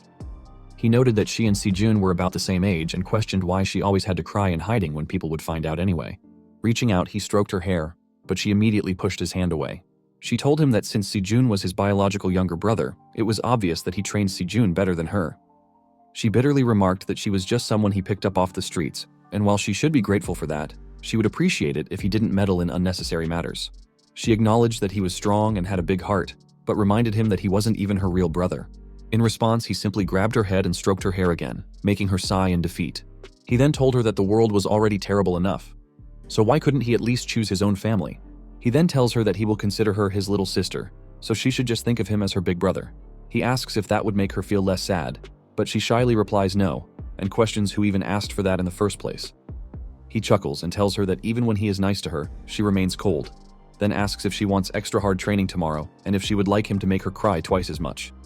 She scoffs and replies that it's not like he doesn't already do that every day. Yeohwa reflects on that moment, remembering that she had spoken those words half out of embarrassment, but the other half had been sincere. She didn't want to be Siwoo's younger sister or simply his greatest disciple. She had wanted to stand shoulder to shoulder with him as an equal, to be a comrade strong enough to support the world he envisioned. Along the way, she had even dared to hold feelings she knew she shouldn't have. She thinks of herself as the child of a terrible criminal. Even if she had been abandoned, she had still grown up with the money they stole. To her, those feelings were never meant for someone like her. Frustrated, she recalls Daesu's words and convinces herself that Siwoo should never be involved with someone like her. But even so, she refuses to sit back and do nothing. If she cannot stand proudly beside him, then at the very least, she will fight for him from the shadows, to the very end, for the man who gave her a new life. Sejun is shocked when he sees her, immediately recognizing who she is. Snapping back to reality, he realizes that she is the Azure Blossom Guildmaster and asks why she is there when the meeting is still far off. But she simply calls his name and asks him to spare her a moment, saying that it is important. Meanwhile, in Daesu's office, Kyung-hoo tells Daesu that it's not that he doesn't trust him. He recalls how, ever since the first gate appeared, the three lords have been at the forefront of the battle against demons. During those lawless days, when criminals drunk on newfound power ran rampant, they fought to uphold humanity's dignity. Because of that, he won't turn on his comrades. However, if Daesu truly struck a deal with the demons for the sake of rebuilding human civilization and restoring the nation, then that is something else entirely. Daesu simply tells Kyung-hoo that there is no need to beat around the bush. He already knows that Kyung-hoo met Siwoo and asks if Siwoo called him suspicious. He then remarks that even a mad dog like Siwoo grows cautious after 10 years, adding that he himself is no different. He tells Kyung-hoo that everyone misunderstands him. What he seeks isn't a country or humanity's well-being. Such ideals are laughable. Daesu states that the title of Three Lords is a joke. What he truly desires is supremacy, an endless craving for power. He then asks Kyung-hoo if they shouldn't push their limits and see what lies beyond, considering that humanity has been gifted the overwhelming force of mana. To him, defeating countless strong opponents and striving for even greater power has always been his only goal. Power is merely a tool for that journey. No matter what deals were made with the demons, it was simply a matter of aligning interests. Interests that allowed him to stand where he is now. For the sake of rapid national recovery and the safety of its citizens, the leaders of every nation, without exception, joined hands with the demons. Whatever their ulterior motives may have been, in just 10 years, humanity has not only recovered, but advanced beyond its former civilization.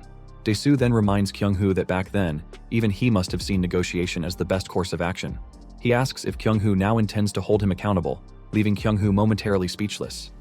After regaining his composure, Kyung-hoo finally asks if Daesu truly made a deal with the demons concerning Siwoo, and if he was involved in Siwoo's disappearance and the erasure of his records. Daesu scoffs, calling the idea ridiculous, and states that he has nothing to hide. If Siwoo has returned, then that just means he finally has the chance to crush him once and for all.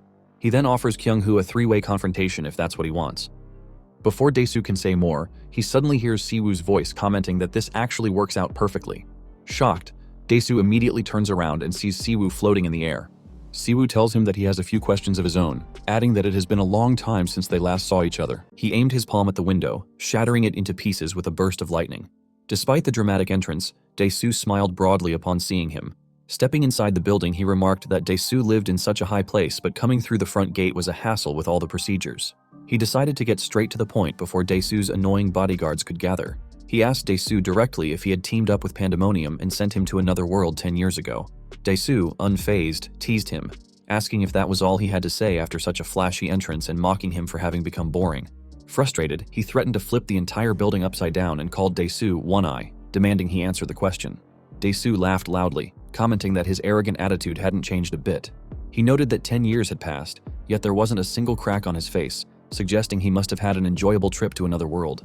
Dae-soo then asked what was so unfair that he had to break the window to barge in. Suddenly, he hurled a pot of plants at Dae-soo, scratching his cheek. Angrily, he asked if he should rip Dae-soo apart and scatter his limbs across different dimensions. He warned Dae-soo that if he valued his life, he should answer the question. He repeated his demand, asking if Dae-soo had ever teamed up with the garbage organization Pandemonium or had any involvement in young Min-jun's death. He furiously warned Dae-soo that if he messed with Yeonhwa or his disciples, he would be finished. Dae-soo, however, only smirked and burst into laughter, shouting that this was more like it.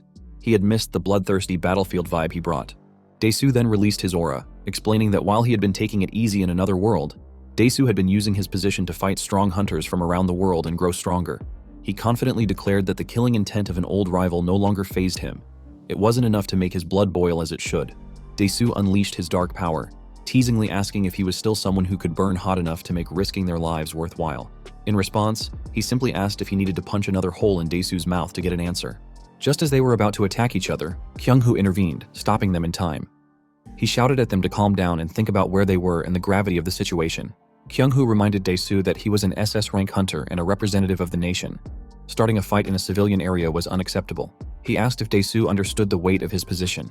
Turning to him, Kyung-hoo reminded him that even though he was currently with HMCS and his safety was guaranteed by the Empire Guild, this wasn't like the lawless days of the past.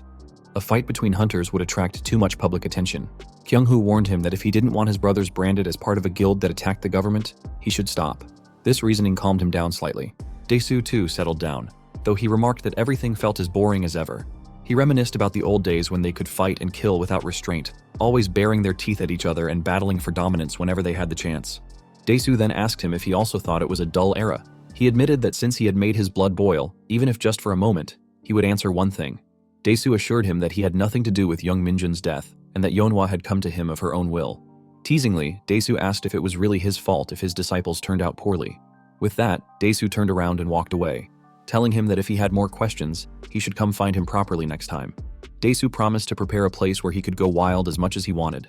He remained silent, and Kyung-hoo sighed in relief, glad he had successfully stopped the clash between the two powerhouses. A moment later, the elevator stopped on the 8th floor, and Dae-soo stepped out. A guard nervously reported that they had detected unusual sounds from the upper floors, but Dae-soo cut him off, reminding him that he had already told them there was no one on the continent strong enough to threaten his safety. He ordered the guard to leave it alone. The guard bowed and apologized immediately. Dae-soo then instructed the guard to contact the Immeasurable Legion, prepare an A-rank gate, and bring Yeonhwa to him. 7 hours earlier, Si-jun had been watching a video on his computer when Yeonhwa entered. He asked her what it was about. She reminded him of the recently discovered gate they had found together and informed him that several hunter corpses had been discovered around it. The autopsy revealed that all their internal organs had ruptured at a cellular level. Yeonhwa speculated that the hunters had either fought someone with a specific skill or ingested something toxic. However, the real issue was that all the hunters were connected to a mysterious trade guild called IZ. She explained that IZ operated near the newly discovered gate and was so low profile that she had never heard of it before. There was barely any data on IZ, but rumors suggested that the guild's leader was a demon. This surprised Si-jun, and he asked where she had heard such rumors. Yeonhwa replied that working close to the government meant hearing a lot of things. She told him it was up to him whether he believed it or not, as she would be handling the matter independently. She turned to leave, adding that they were definitely making moves and she would update him as soon as she learned more. As she walked away, Yeonhwa informed him that Dae-soo was keeping an eye on their guild, so Si-jun shouldn't contact her unless she reached out first. Si-jun stopped her and asked why she was doing all this, but she simply told him to keep it a secret from her master and that she wasn't planning to return. This confirmed Si-jun's suspicion that Yeonhwa hadn't stayed under Dae-soo for 10 years without a reason. He sat back down, wondering why she was acting this way now. Even if she had joined Dae-soo to search for traces of Siwoo, now that Siwoo was back, her behavior didn't make sense. Sijun knew Siwoo trusted his 3 direct disciples completely, but to him, they all seemed burdened by their own secrets.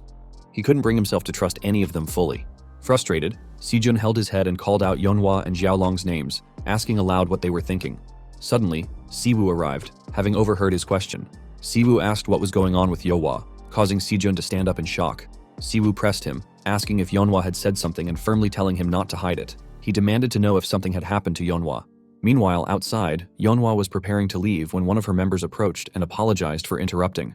The member reported that Dae-soo had urgently summoned her. Yeonhwa cursed under her breath but responded that she understood and was on her way. 10 years ago, shortly after Siwoo's disappearance, Dae-soo was speaking with a demon. He asked if the demon wanted his cooperation in erasing all memories of Min Siwoo. Hikatan, a subordinate demon of the Second Lord of Calamity, agreed. He explained that Siwoo was the only individual who had pushed the 4 Lords of Calamity to the brink of death. To maintain control over demons with strong autonomy, the Demon Lord's authority had to remain absolute. A humiliating record of the Demon Lord nearly losing to a human would pose a dire threat to their rule. Hikatan added that while the war was over, it was still a time of chaos. Upholding their agreement and maintaining order among demons would benefit both sides. Dae-soo responded that the proposal was absurd. Just because they had accepted the terms of the treaty, the demons seemed to have forgotten one crucial fact. The war had ended with humanity's victory. He questioned why they should even consider helping demons who were now exiled to the polar regions under the agreement to rebuild the damage. Hikatan, however, countered that they had been observing Dae-soo for some time. They knew that deep down, he must regret that the war had ended. Hikatan pointed out that Dae-soo had discovered a new power with limitless potential, but the time when he could wield it freely, without laws or restrictions, had come to an end. He told Dae-soo not to bother pretending otherwise, as the truth was that he simply wanted to fight stronger opponents. Hikatan assured him that they could help him reach the pinnacle of Mana's ultimate form. Dae-soo was momentarily speechless. He asked if the demons would go that far just to erase the fact that their lord had lost. Eventually, he accepted Hikatan's proposal but questioned whether they had considered that if he became stronger, he would pose an even greater threat to the demons. Hikatan explained that unlike humans, whose lives were fleeting, demons had much longer lifespans. Their perspectives were vastly different, and their goal was simply to uncover the true nature of Mana and the dimensional gates. With that, Hikatan turned and walked away, telling Dae-soo they would wait for his favorable response and calling him the strongest hunter in Korea. In the present, Dae-soo was inside an F-rank gate owned by the Infinite Number Guild, waiting for his guard to report. The guard informed him that they had secured an empty gate with no search value, as requested. The guard added that the gate belonged to the Infinite Number Guild under Dae-soo's ownership, and public access had been restricted. They confirmed that no living entities remained inside. Dae-soo praised the guard for doing well, and asked if the invitation had been sent properly. The guard confirmed and reminded him about the summit meeting the next day. Dae-soo curtly replied that he was aware and told the guard not to make him repeat himself. Suddenly, someone entered the gate. It was Yeonhwa, who angrily reminded Dae-soo that he had told her to go on a business trip. She demanded to know why he had gone through the trouble of summoning her there. Dae-soo signaled his guard to leave, warning Yeonhwa to be careful with her words when others were around. As the guard exited, Yeonhwa asked Dae-soo what this was all about. Dae-soo revealed that he knew she likely suspected him of playing a crucial role in Siwoo's disappearance. He admitted that at the time, he had neither accepted nor cooperated with the demon's proposal. However, even though he was aware that Siwoo was gradually being erased from existence, he had done nothing. Whether Siwoo disappeared or not hadn't been his concern. Yeonhwa was furious and demanded to know what kind of nonsense he was spouting. Dae-soo released a small amount of power from his hand and calmly explained that the reason his actions back then now felt uncomfortable was because that incident had ultimately given him power. He had thought about it and simply wanted confirmation. Between Siwoo and himself, he was the stronger one. Dae-soo unleashed his power at Yeonhwa, but she managed to dodge just before it struck her head. She bent down, activating her own power, and demanded to know if Dae-soo even realized what he was saying. She asked what he meant by the demon's proposal. As the pieces fell into place, she clenched her teeth in fury, realizing that Dae-soo had been behind Siwoo's disappearance and the erasure of his records. Overwhelmed by anger, she released all her power and attempted to kick Dae-soo's head, but he effortlessly blocked her attack. Dae-soo tightened his grip on her leg and dragged her down, coldly remarking that she was just like her mother. He listed her fiery temper, her willingness to cling to enemies for her own goals, and her inability to grasp the situation as traits she shared with her mother. With a brutal motion, he slammed her into the ground, shattering it into pieces. Severely injured, Yeonhwa could only listen as Dae-soo coldly told her that she was nothing more than a tool, a mere instrument to push Siwoo's fighting spirit to its limits. Dae-soo calmly held his neck and explained that the lingering inferiority he had carried like a shadow from the past had begun to fade after Siwoo's disappearance. Yet, it had stubbornly clung to him like an unwashed stain. Now that Siwoo had returned, it was time to rid himself of it completely. Yeonhwa, despite her injuries, laughed mockingly, and asked if Daesu really thought Siwoo would entertain his sick little game just because of her. Daesu raised his foot and pressed it onto her shoulder, increasing the pressure as he spoke. He told her he was certain of his plan because in the past, when Siwoo had wasted his time playing house with a family, Daesu had doubted him. But now, after looking into Siwoo's eyes, he was convinced that Siwoo had left much behind in that other world over the past 10 years. Daesu pressed harder on her shoulder, telling her she didn't need to do anything except serve as the ignition point. He admitted he didn't know the details of Min-jun's death, but vowed to make use of whatever cards he had. He then released a chain, wrapping it around her. He advised her to stop struggling, explaining that the shackles were crafted by the best artisans in the Black Abyss. Even an S-rank hunter like her wouldn't be able to break free easily.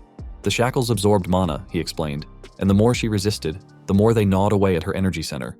If left unchecked, they would cripple her permanently. Daesu added that he didn't know how long his fight with Siwoo would take, but in the meantime, she could struggle all she wanted. It was her role.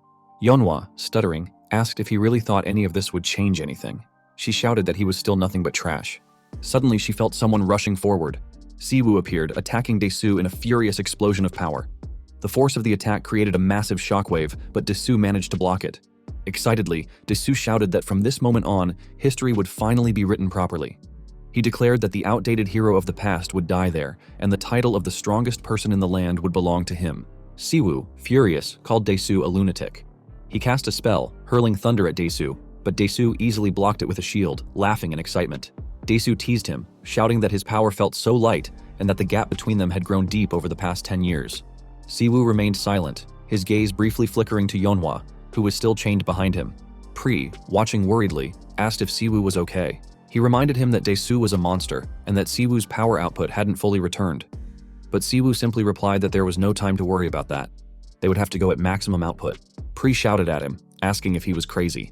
It reminded him that his mana had barely recovered to half at best. Pri warned him that Daesu was stronger than any human it had ever encountered, and expressed doubt about whether it could even absorb a skill of that scale while trapped in his weakened body. It added that using its limit could bring unknown side effects.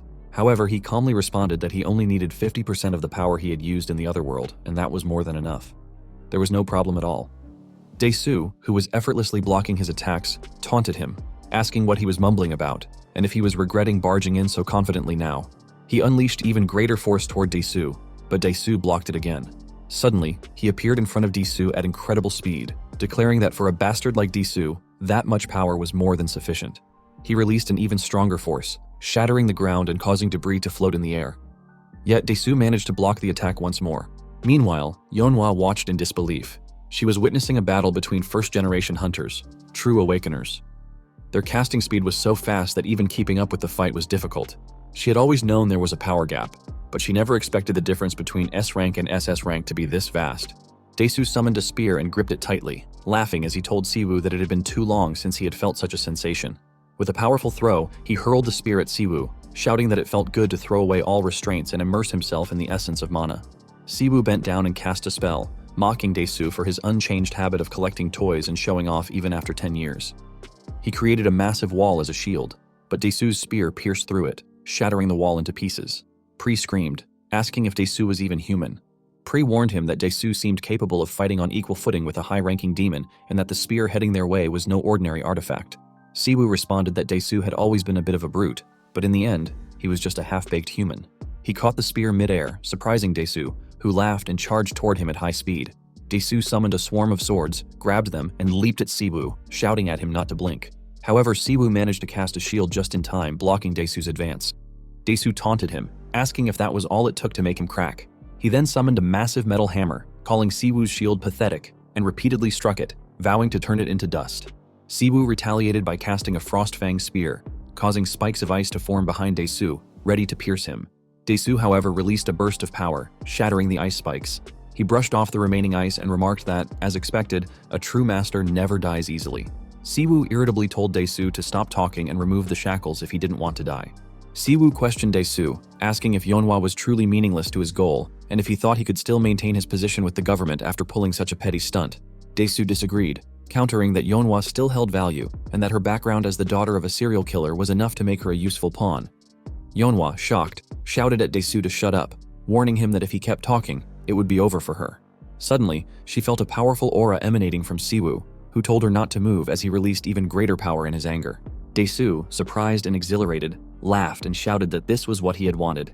His skin tingled with anticipation as he summoned a shield and sword, declaring that they should start fighting for real.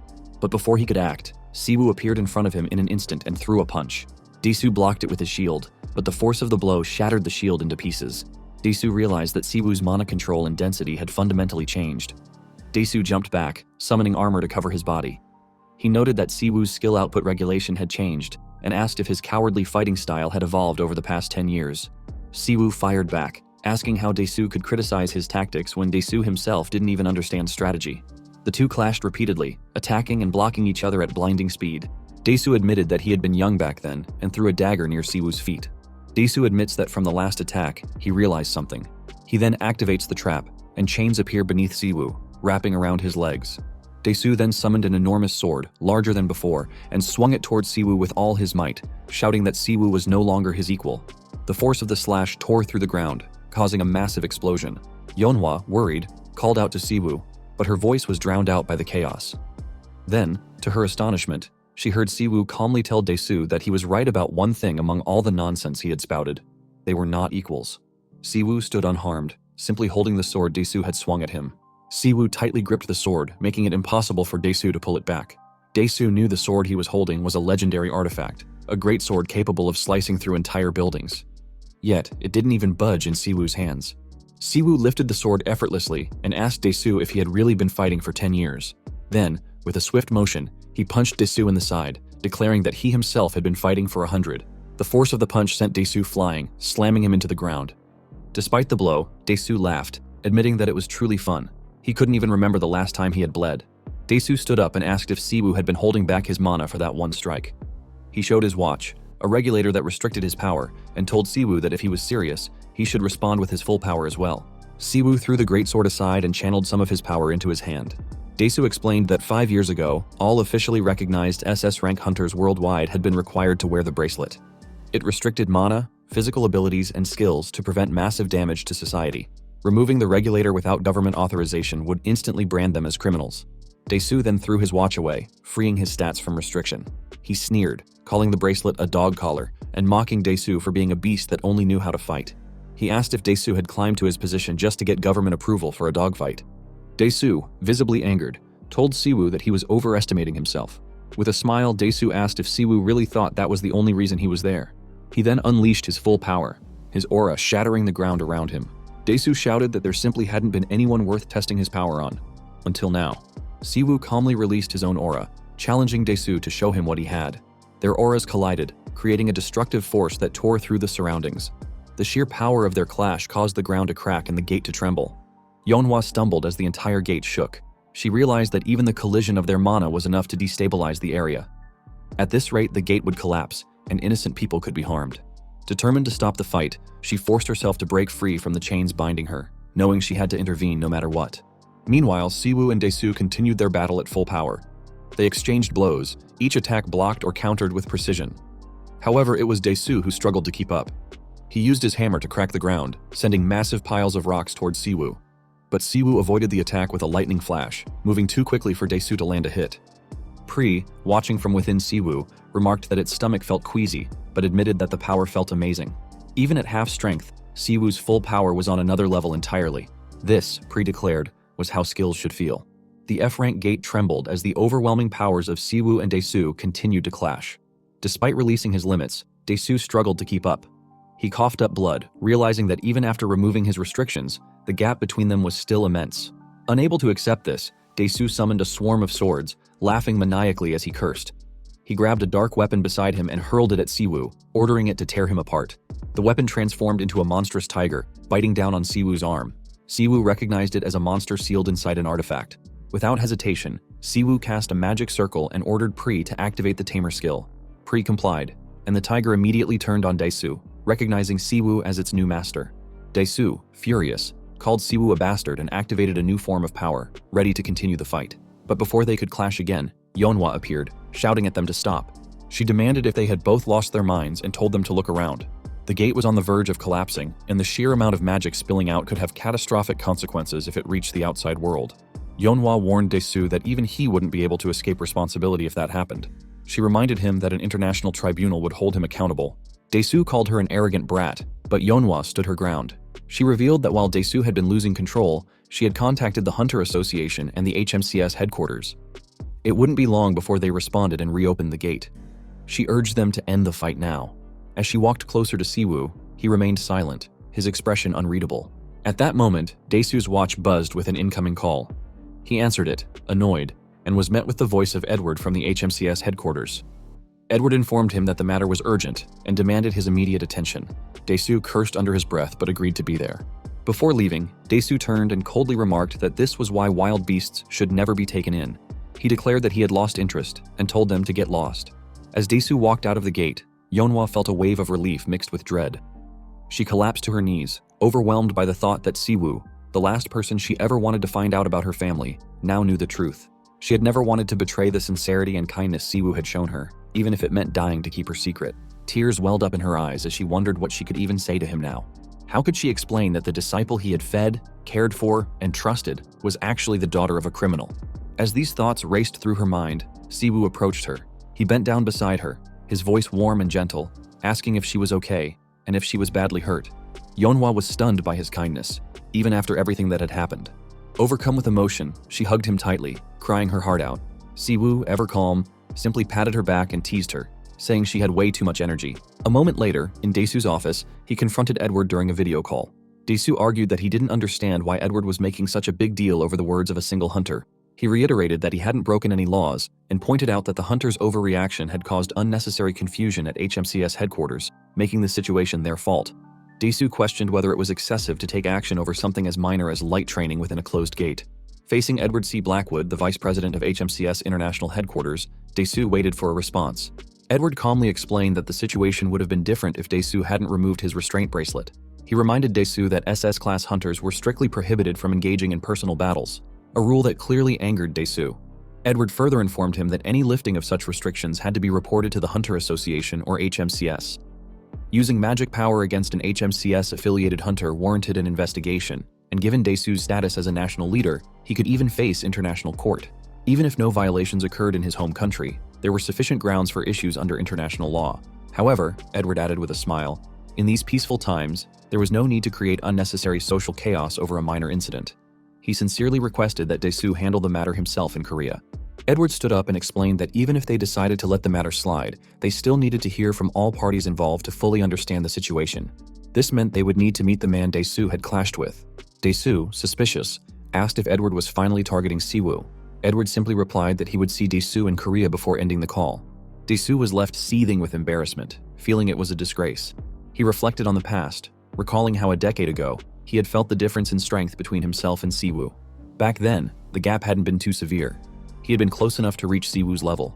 Dae-soo had been certain that this time, he would surpass him. But over the 10 years Siwoo had been absent, Siwoo had grown exponentially stronger, as if he had become an entirely different being. Dae-soo couldn't believe the overwhelming gap between them now. He wondered what Siwoo had been doing all that time and how long it had been since he last felt the thrill of fighting without restraint. Sitting down, Dae-soo realized that the strength he had gained while bound by chains wasn't enough. After all this time, he finally had a goal worth breaking free for again. With a mix of frustration and determination, Dae-soo welcomed the return of the mad dog, Siwoo. 1 week later at the Azure Blossom Guild headquarters, Siwoo questioned Yeonhwa about her absence. He asked why she hadn't come to greet him, knowing he was there, even if the reason was trivial. Yeonhwa shyly admitted she had no excuses and said that for her, it was enough just knowing he had returned. Siwoo sighed in frustration and asked if she had managed to uncover anything about Min-jun during his absence. The question startled her. Yeonhwa apologized, explaining that she hadn't found anything. She clarified that it was clear no one in the country was involved, and that Dae-soo only kept her around for his own benefit. She added that she hadn't found any evidence suggesting Dae-soo was scheming against his siblings or disciples. Panicking, she insisted that her assessment wasn't influenced by Dae-soo being her blood relative. It was purely based on circumstantial evidence and her observations so far. Siwoo simply responded that he understood and patted her head gently. He reassured her that if Dae-soo truly saw her as family, he wouldn't have done such disgraceful things to her. Yeonhwa smiled and told him she was fine now because he had already healed everything. However, he explained that it wasn't about whether she was fine or not. It was about freeing herself from that pathetic bloodline. Whether her mother was a criminal or not, she had lived her own life and hadn't done anything wrong. He encouraged her, saying that if she still felt guilty, she should live proudly and give back to the world, promising to help her along the way. His words reminded her of the old times, and she laughed. tears welling up in her eyes. She smiled warmly at him and said she had never truly been alone because she always had people like him supporting her. Wiping her tears, she admitted she felt bad for Si-jun, realizing she had made him worry unnecessarily all this time. From Si-jun's perspective, it must have been difficult to trust someone like her, who hid so much. He scratched his head and told her that Si-jun was a cautious person, so she should make things right when she saw him tomorrow. Yeonhwa was shocked and asked what he meant by tomorrow, especially since things were still awkward between her and Si-jun. He simply asked what the problem was, emphasizing that they were both adults. He assured her he had already spoken to Si-jun and added that, while he didn't know how Dae-soo had handled things, at least it hadn't turned into a huge mess. Checking his phone, he noticed Si-jun's message and chuckled, thinking Si-jun's intuition was something else. However, he also saw 9 missed calls from HMCS. Suddenly, Jong-gu appeared, prompting him to ask why he had come all the way there when he had said he was leaving right after his business trip. Jong-gu shouted that it was urgent and scolded him for not answering his phone, asking if he had any idea how long he had been searching for him. Just then, Gunho arrived as well, and informed him that he had received a call from HMCS International Headquarters. Edward was coming to Korea to meet him in person. Gunho asked if he knew anything about it, but he only responded with a question of his own. Did Edwin find out? He was visibly annoyed upon hearing the news. When he asked if Edwin had given a reason for the visit, Gunho explained that there was a gag order over the entire branch regarding the matter, so no details were available. Jong-gu, puzzled, wondered aloud if Siwoo actually knew the vice president of the headquarters. Gunho added that Edwin had specifically mentioned Siwoo's name, so he assumed Siwoo must know what was going on. He also noted that this was the first time something like this had happened in the history of the HMCS Korean branch. Gunho pressed him for answers, but Siwoo apologized, explaining that if there was a gag order, there was nothing he could say at the moment.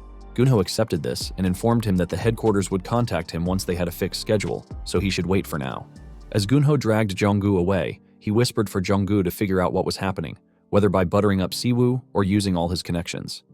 Gunho also whispered questions about Yeonhwa's relationship with Dae-soo and why she and Siwoo were sitting together so comfortably. Jong-gu simply replied that he had no idea. Yeonhwa noticed the HMCS members whispering and told Siwoo he should head back, as there would be a lot of eyes on him for a while. A few minutes later, they were walking down the street when he asked Yeonhwa why she suddenly wanted to see him off. She replied that his grace was like heaven and that she was on her way home from work anyway. He then asked what she planned to do from now on. She responded that if he was okay with it, she would follow his lead. She also admitted she found it hard to accept Min-jun's suspicious death and assured him she would do whatever she could to help. Despite appearances, she reminded him, she was a proper guild leader. Their conversation was interrupted when a black car with tinted windows stopped in front of them. Siwoo was visibly irritated, but Yeonhwa stopped him from approaching, recognizing the car. Someone inside rolled down the window and remarked that even after learning everything, they had chosen to back down, calling them no fun. When the window fully lowered, they saw it was Dae-soo. Dae-soo told him to get inside the car, which immediately angered Yeonhwa. She demanded to know what kind of nonsense Dae-soo wanted after pulling his earlier stunt. However, Siwoo calmly asked Dae-soo why he should follow him. Dae-soo responded that if they wanted to keep up their pathetic master-disciple act, they should listen carefully. Yeonhwa, furious, asked if Dae-soo thought this was a joke, but Siwoo stopped her, telling her that this was as far as she should go. He assured her he would be in touch and walked toward the car, opening the door and getting inside. The car drove off, leaving Yeonhwa alone on the street. On the road, inside the car, Siwoo told Dae-soo he had some nerve and asked if he wasn't embarrassed after getting beaten like a dog. Dae-soo laughed, correcting him and reminding him that their fight hadn't been settled. If Yeonhwa hadn't interfered, Dae-soo claimed, he could have finished it for good. Dae-soo added that things had just gotten interesting because thanks to Siwoo, he would soon create a legitimate international stage for them to settle their score properly. Siwoo scoffed, telling Dae-soo to piss off and expressing disbelief that someone like him could be a president. Suddenly, Dae-soo brought up Pandemonium out of nowhere, immediately grabbing Siwoo's attention. Dae-soo explained that while the world believed Pandemonium was gone, remnants of the group still existed, scattered across the globe. He admitted that after Siwoo vanished 10 years ago, demons had reached out to him through their network, even asking for his help to erase any trace of Siwoo's existence. This meant Pandemonium had been keeping an eye on Siwoo as well. Dae-soo asked if Siwoo thought Pandemonium was just a cult dabbling in forbidden powers or the secret pawns of demons. Siwoo remained silent, so Dae-soo continued. After Pandemonium fell and the demons were driven to the far north, most traces of them had vanished. Despite this, world leaders, including Dae-soo, had been closely monitoring any demon activity. However, there had been no significant clues, until recently. Dae-soo revealed that there were reports of a group of half-demons in the Middle Eastern desert. Siwoo asked if he had heard correctly. Half-demons? Dae-soo confirmed, explaining that these were humans who had prolonged contact with demons or children born from unions between demons and humans. Unlike full-blooded demons, they didn't have horns or wings, but they wielded black mana. Dae-soo added that this was all he had heard from government officials. He explained that the harsher the terrain, the higher the probability of high-level gates appearing, making it difficult for foreign forces to investigate. Dae-soo then asked Siwoo if he had sided with the demons during his 10 missing years, noting the black mana Siwoo had used in their battle. Siwoo firmly denied it, but Dae-soo teased him, reminding him that he used to loathe demons. Yet, when it came down to it, Dae-soo suggested, Siwoo was no different in his desperation for strength. Siwoo asked if Dae-soo really thought he was like that and ordered him to pull over if he was done talking. The car came to a stop at the side of the road, and he stepped out. Before walking away, he made it clear that Dae-soo should not misunderstand his intentions. He explained that he had no interest in aligning with shady demons or indulging a battle-obsessed lunatic like Dae-soo. He advised Dae-soo to drop the act, but added that if Dae-soo ever felt like dying, he should call him. And while at it, Dae-soo should kneel and apologize to Yeonhwa. Dae-soo, though visibly irritated, smiled and responded that he understood Siwoo had his own quirks, but found it ridiculous to waste time caring about weaklings who could never hope to reach his level, even in 100 lifetimes. With that, Dae-soo closed the car door, warning that one day, Siwoo would regret his choices. The car drove off, leaving him alone to ponder the revelations about half-demons and Crow. The next day, at the HMCS building, the staff was bustling with activity, surprised to see representatives from the HMCS International Headquarters. Whispers filled the air as people speculated whether this was a routine inspection or something more significant. No one had any concrete answers. In the branch chief's office, Gunho thanked Edward for making the trip and introduced Siwoo as a new recruit with the HMCS Gangbook team. Edward greeted Siwoo with grace, but Siwoo casually questioned what kind of stunt this was, catching Gunho off guard. Gunho quickly reminded Siwoo of his position, but Edward intervened, requesting Gunho to step out and give them a moment alone. Gunho, though baffled, agreed, knowing that interfering might jeopardize his chance to build connections with someone from headquarters. He assured Edward he would wait outside and to call him if there were any issues.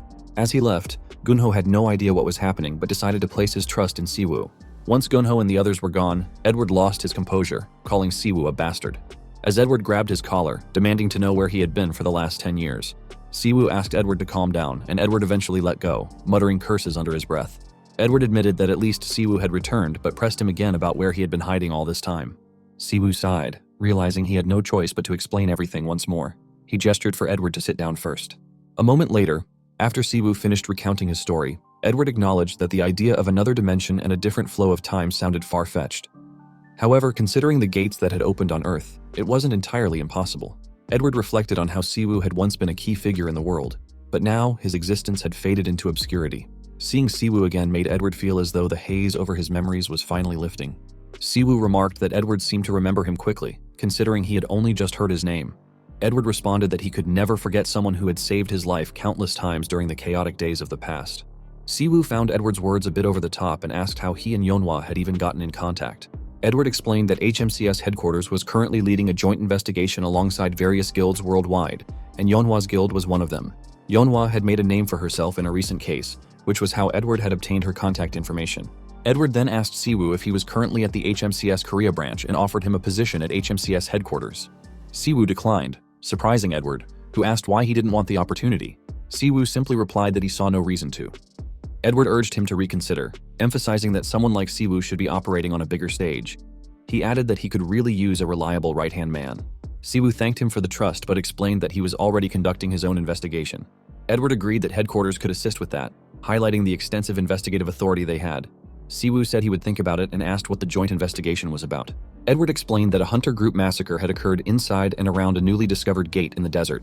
While people would normally assume it was caused by monsters, the autopsy revealed poisoning. The hunters had all died from ingesting something, and based on their findings, they suspected illegal enhancement drugs. Siwoo was visibly surprised by this revelation. He asked Edward if he was referring to an awakener drug. Edward confirmed and explained that there had been no official announcement yet, as they still lacked concrete details about the substance or its distribution network. However, in reality, the Central Bureau had been secretly investigating a series of awakened deaths occurring worldwide over the past 6 months. Edward informed him that autopsies during the investigation revealed only one common factor. The victims' internal organs had ruptured at the cellular level. The case was difficult to announce publicly because most of the victims were awakened criminals, and no traces of drugs were found in their systems. Fortunately, a witness had come forward in China regarding a similar incident. According to the witness, the deceased awakeners had inhaled a black powder before exhibiting berserk behavior and ultimately self-destructing. Those who inhaled the powder displayed unimaginable levels of mana release and skill enhancement, acting almost like living suicide weapons, wiping out everything around them before exploding. He asked Edward if this meant the black powder was an illegal awakener enhancement drug, and if it was linked to the recent desert incident. Edward clarified that it wasn't just linked, it was directly connected. The desert incident was considered the starting point of the illegal drug case. Confused, he asked why the desert incident, which happened recently, was considered the starting point when the investigation had been ongoing for 6 months. Edward explained that a gate had been discovered in the desert, accompanied by a massive number of casualties. At its entrance, the Azure Blossom Guild had been the first to secure the original form of the black powder. Near the gate, they also found a vehicle belonging to an obscure trade guild called IZ. Edward added that while the IZ Guild had no known illegal ties and appeared to be a small-scale operation, something about it felt off. He leaned back in his chair, lamenting why he always got tangled up in such messes and thinking it was going to be a hassle. Edward smiled and mentioned that he already knew Yeonhwa was his disciple. While the investigation was being conducted in secrecy, Yeonhwa, as the first to discover the drug's original form, couldn't back out of the case now. Edward added that if he helped, the trouble Yeonhwa faced would be significantly reduced. He questioned whether Siwoo would really ignore the situation, knowing his precious disciple was caught up in a dangerous case. Edward called him by his nickname seriously, making him realize that Edward had already set the board. Reluctantly, he agreed to help, partly because he had business in the Middle East as well. This lifted Edward's mood, and he excitedly promised to do whatever he could to assist if Siwoo was willing to lend his strength. Edward then asked what had happened between him and Dae-soo, mentioning that he knew about their unauthorized live combat training. He offered to help resolve the situation, but Siwoo declined, telling Edward to leave it alone. He explained that while Dae-soo was a power-hungry piece of trash, he was still human at the end of the day. The next day, at Sejun's house, Sejun noticed him packing and asked if he was joining the Central Bureau's international investigation. He confirmed, explaining that Edward had personally asked him for the favor. Sejun admitted he knew Edward but questioned how he had even gotten in touch with him. He replied that it was a long story and suggested Yeonhwa would explain the details later, which surprised Sejun. Before Sejun could ask why Yeonhwa was suddenly brought up, his phone rang. Sejun answered and walked away, asking Yeonhwa how she had even gotten his number. Pri, curious, asked where they were heading this time. He responded that their first destination was Europe, where the Central Bureau's headquarters was located. Pri asked if they had chicken there, and he guessed they probably did. Pri then questioned whether he would be pushing their mana to its limits like in the last battle, which caught him off guard. He playfully asked Pri why it mattered, and if Pri was worried about his food supply running out. Pri angrily retorted that it wasn't about the mana supply but rather an anomaly occurring within him. He asked what Pri meant, and Pri explained that ever since returning to Earth, as he grew more accustomed to Earth's mana and his output increased, he had noticed a loss of control. Pri speculated that dimensional travel had affected not just him, but Pri as well, and the fight where he had pushed his mana output to the limit had likely triggered the issue. Pri elaborated that since they had formed a contract in the other realm, Pri wouldn't attack him. However, the more his mana recovered, the worse the loss of control would become. Eventually, if Pri lost complete control, they couldn't predict what side effects might emerge. There was even a risk that he might not be able to use his power at a crucial moment. He thought for a moment and responded that he wasn't exactly relying on Pri's power much at the moment, so it didn't matter. This angered Pri, who asked if he was saying he didn't need Pri's power. He clarified that if they ended up fighting demons, he would need Pri's strength. But for now, it wasn't something to worry about too much. He stretched his body, reflecting that his warm-up fight with Dae-soo had ended up being useful. As he looked out the window at an airplane, his thoughts turned to the awakened enhancement drug, realizing it all felt too familiar. 2 days later, at the HMCS International Headquarters, a woman remarked to her team that Edward was truly something else. Despite the manpower shortage, she couldn't believe he was adding people to a classified international investigation without following proper procedures. Another woman chimed in, saying Edward had always been unpredictable like that. Hayakawa Hikari, the first investigation team captain of the HMCS Tokyo branch, confidently stated that she alone was enough for the Asia team. She asked her brother Kumo if he agreed, and Kumo immediately supported her, praising her as the youngest recruit in HMCS Japan's history, the first team captain of the Tokyo branch, and the most beautiful woman in the world. Hikari laughed and told Kumo to keep the compliments coming.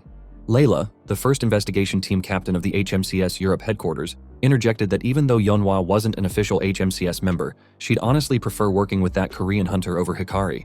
Hikari shouted, demanding to know what Layla had just said. Layla calmly replied that she had said nothing, but Hikari reminded her that they were both wearing translation earpieces, and if she had a complaint, she should say it outright. Suddenly, a man appeared, informing them that Director Leone had ordered everyone to assemble in the main conference hall. Hikari asked if the unprecedented parachute recruit had finally arrived. The man awkwardly laughed and told them to head over, as he had heard the recruit had just landed with Edward. Layla wondered who the hunter was, given that Edward had personally gone to greet him. She questioned if the recruit was even officially part of HMCS. The man confirmed that the recruit was from HMCS Korea, Hunter Min Siwoo. A moment later, everyone gathered in the meeting room. Edward thanked them for coming quickly despite their busy schedules and suggested they start with brief introductions. He introduced Siwoo as the newest official member of their team. Layla introduced herself and her team's vice president Stefan, representing the Europe branch. Hikari introduced herself and Kumo, her right hand from the Asia branch. Edward explained that since the case was urgent, they should get straight to the point. With a new member joining the team, they needed to revisit the details. He asked Layla to provide a brief summary of the case, to which she agreed and stood up. Before Layla began, Edward reminded everyone that although they were already familiar with the details, they should be extremely cautious about leaks, as this was a classified investigation. Suddenly, Edward's secretary knocked and informed him it was time for his next appointment. Edward stood up, expressing his confidence in their excellent work, and left the meeting room with his secretary. The room fell quiet until Layla cleared her throat and announced they should begin the briefing. She started by outlining case number A3942FC, also known as the Illegal Awakener Enhancement Drug case. Their investigation team was responsible for the field investigation at the site where the original substance was first discovered. The initial gate found at the site was ranked A. A total of 6 Awakener corpses had been discovered near the gate, and autopsies confirmed they suffered internal damage identical to victims in previous incidents. The Awakener enhancement drug was found among the victims' bodies. The gate itself showed traces of battle only near the entrance, with no unusual findings inside. Since no Awakener enhancement drug was found within the gate, its level of danger was still being assessed. Once the investigation was complete, a decision would be made on whether to proceed with clearing the gate. Layla added that a vehicle belonging to the trade guild IZ had been found near the site. Upon investigation, IZ was identified as a small-scale legal guild operating in the Middle East with no notable irregularities. Therefore, their team would primarily focus on an in-depth investigation inside the gate and a thorough field inquiry around the site. After finishing her briefing, Layla asked if there were any questions. He mentioned that he had already heard the details, so he didn't have questions about the case itself. However, he asked if there was any information on demonic beings or half-demons. Layla was confused and asked if he was suggesting they were involved in the case. He clarified that he wasn't implying a direct connection, but thought it was worth asking just in case.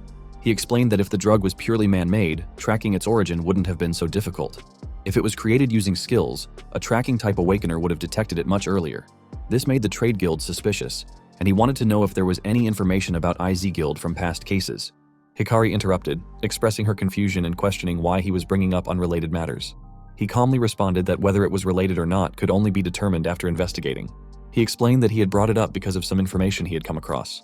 This further irritated Hikari, who arrogantly questioned how a mere hunter from the Korea branch, who had been inserted into the investigation midway, could know information that even the headquarters hadn't mentioned. She added that it was laughable. Hikari continued her tirade, questioning whether the headquarters would have already addressed the issue if it were truly an important clue. She pointed out that he wasn't part of the Alliance, nor a known ranker hunter, making it ridiculous that someone like him had been parachuted into an international investigation. Now, he was suddenly claiming demonic beings might be involved, which only added to her frustration.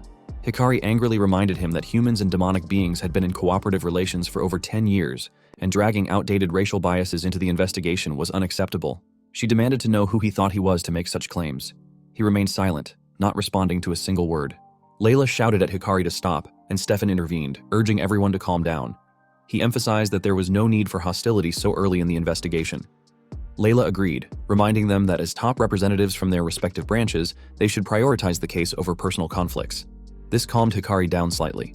Layla then asked him to focus on the investigation itself, to which he agreed, stating he understood. She moved on to outline the next day's operation in the desert area. Hours later, Layla finished briefing them and instructed everyone to be prepared for the day of departure. Layla, Stefan, Hikari, and Kumo left the meeting room. Hikari, still visibly upset, questioned who Siwoo was, where he had come from, and how he had gained the vice chairman's favor.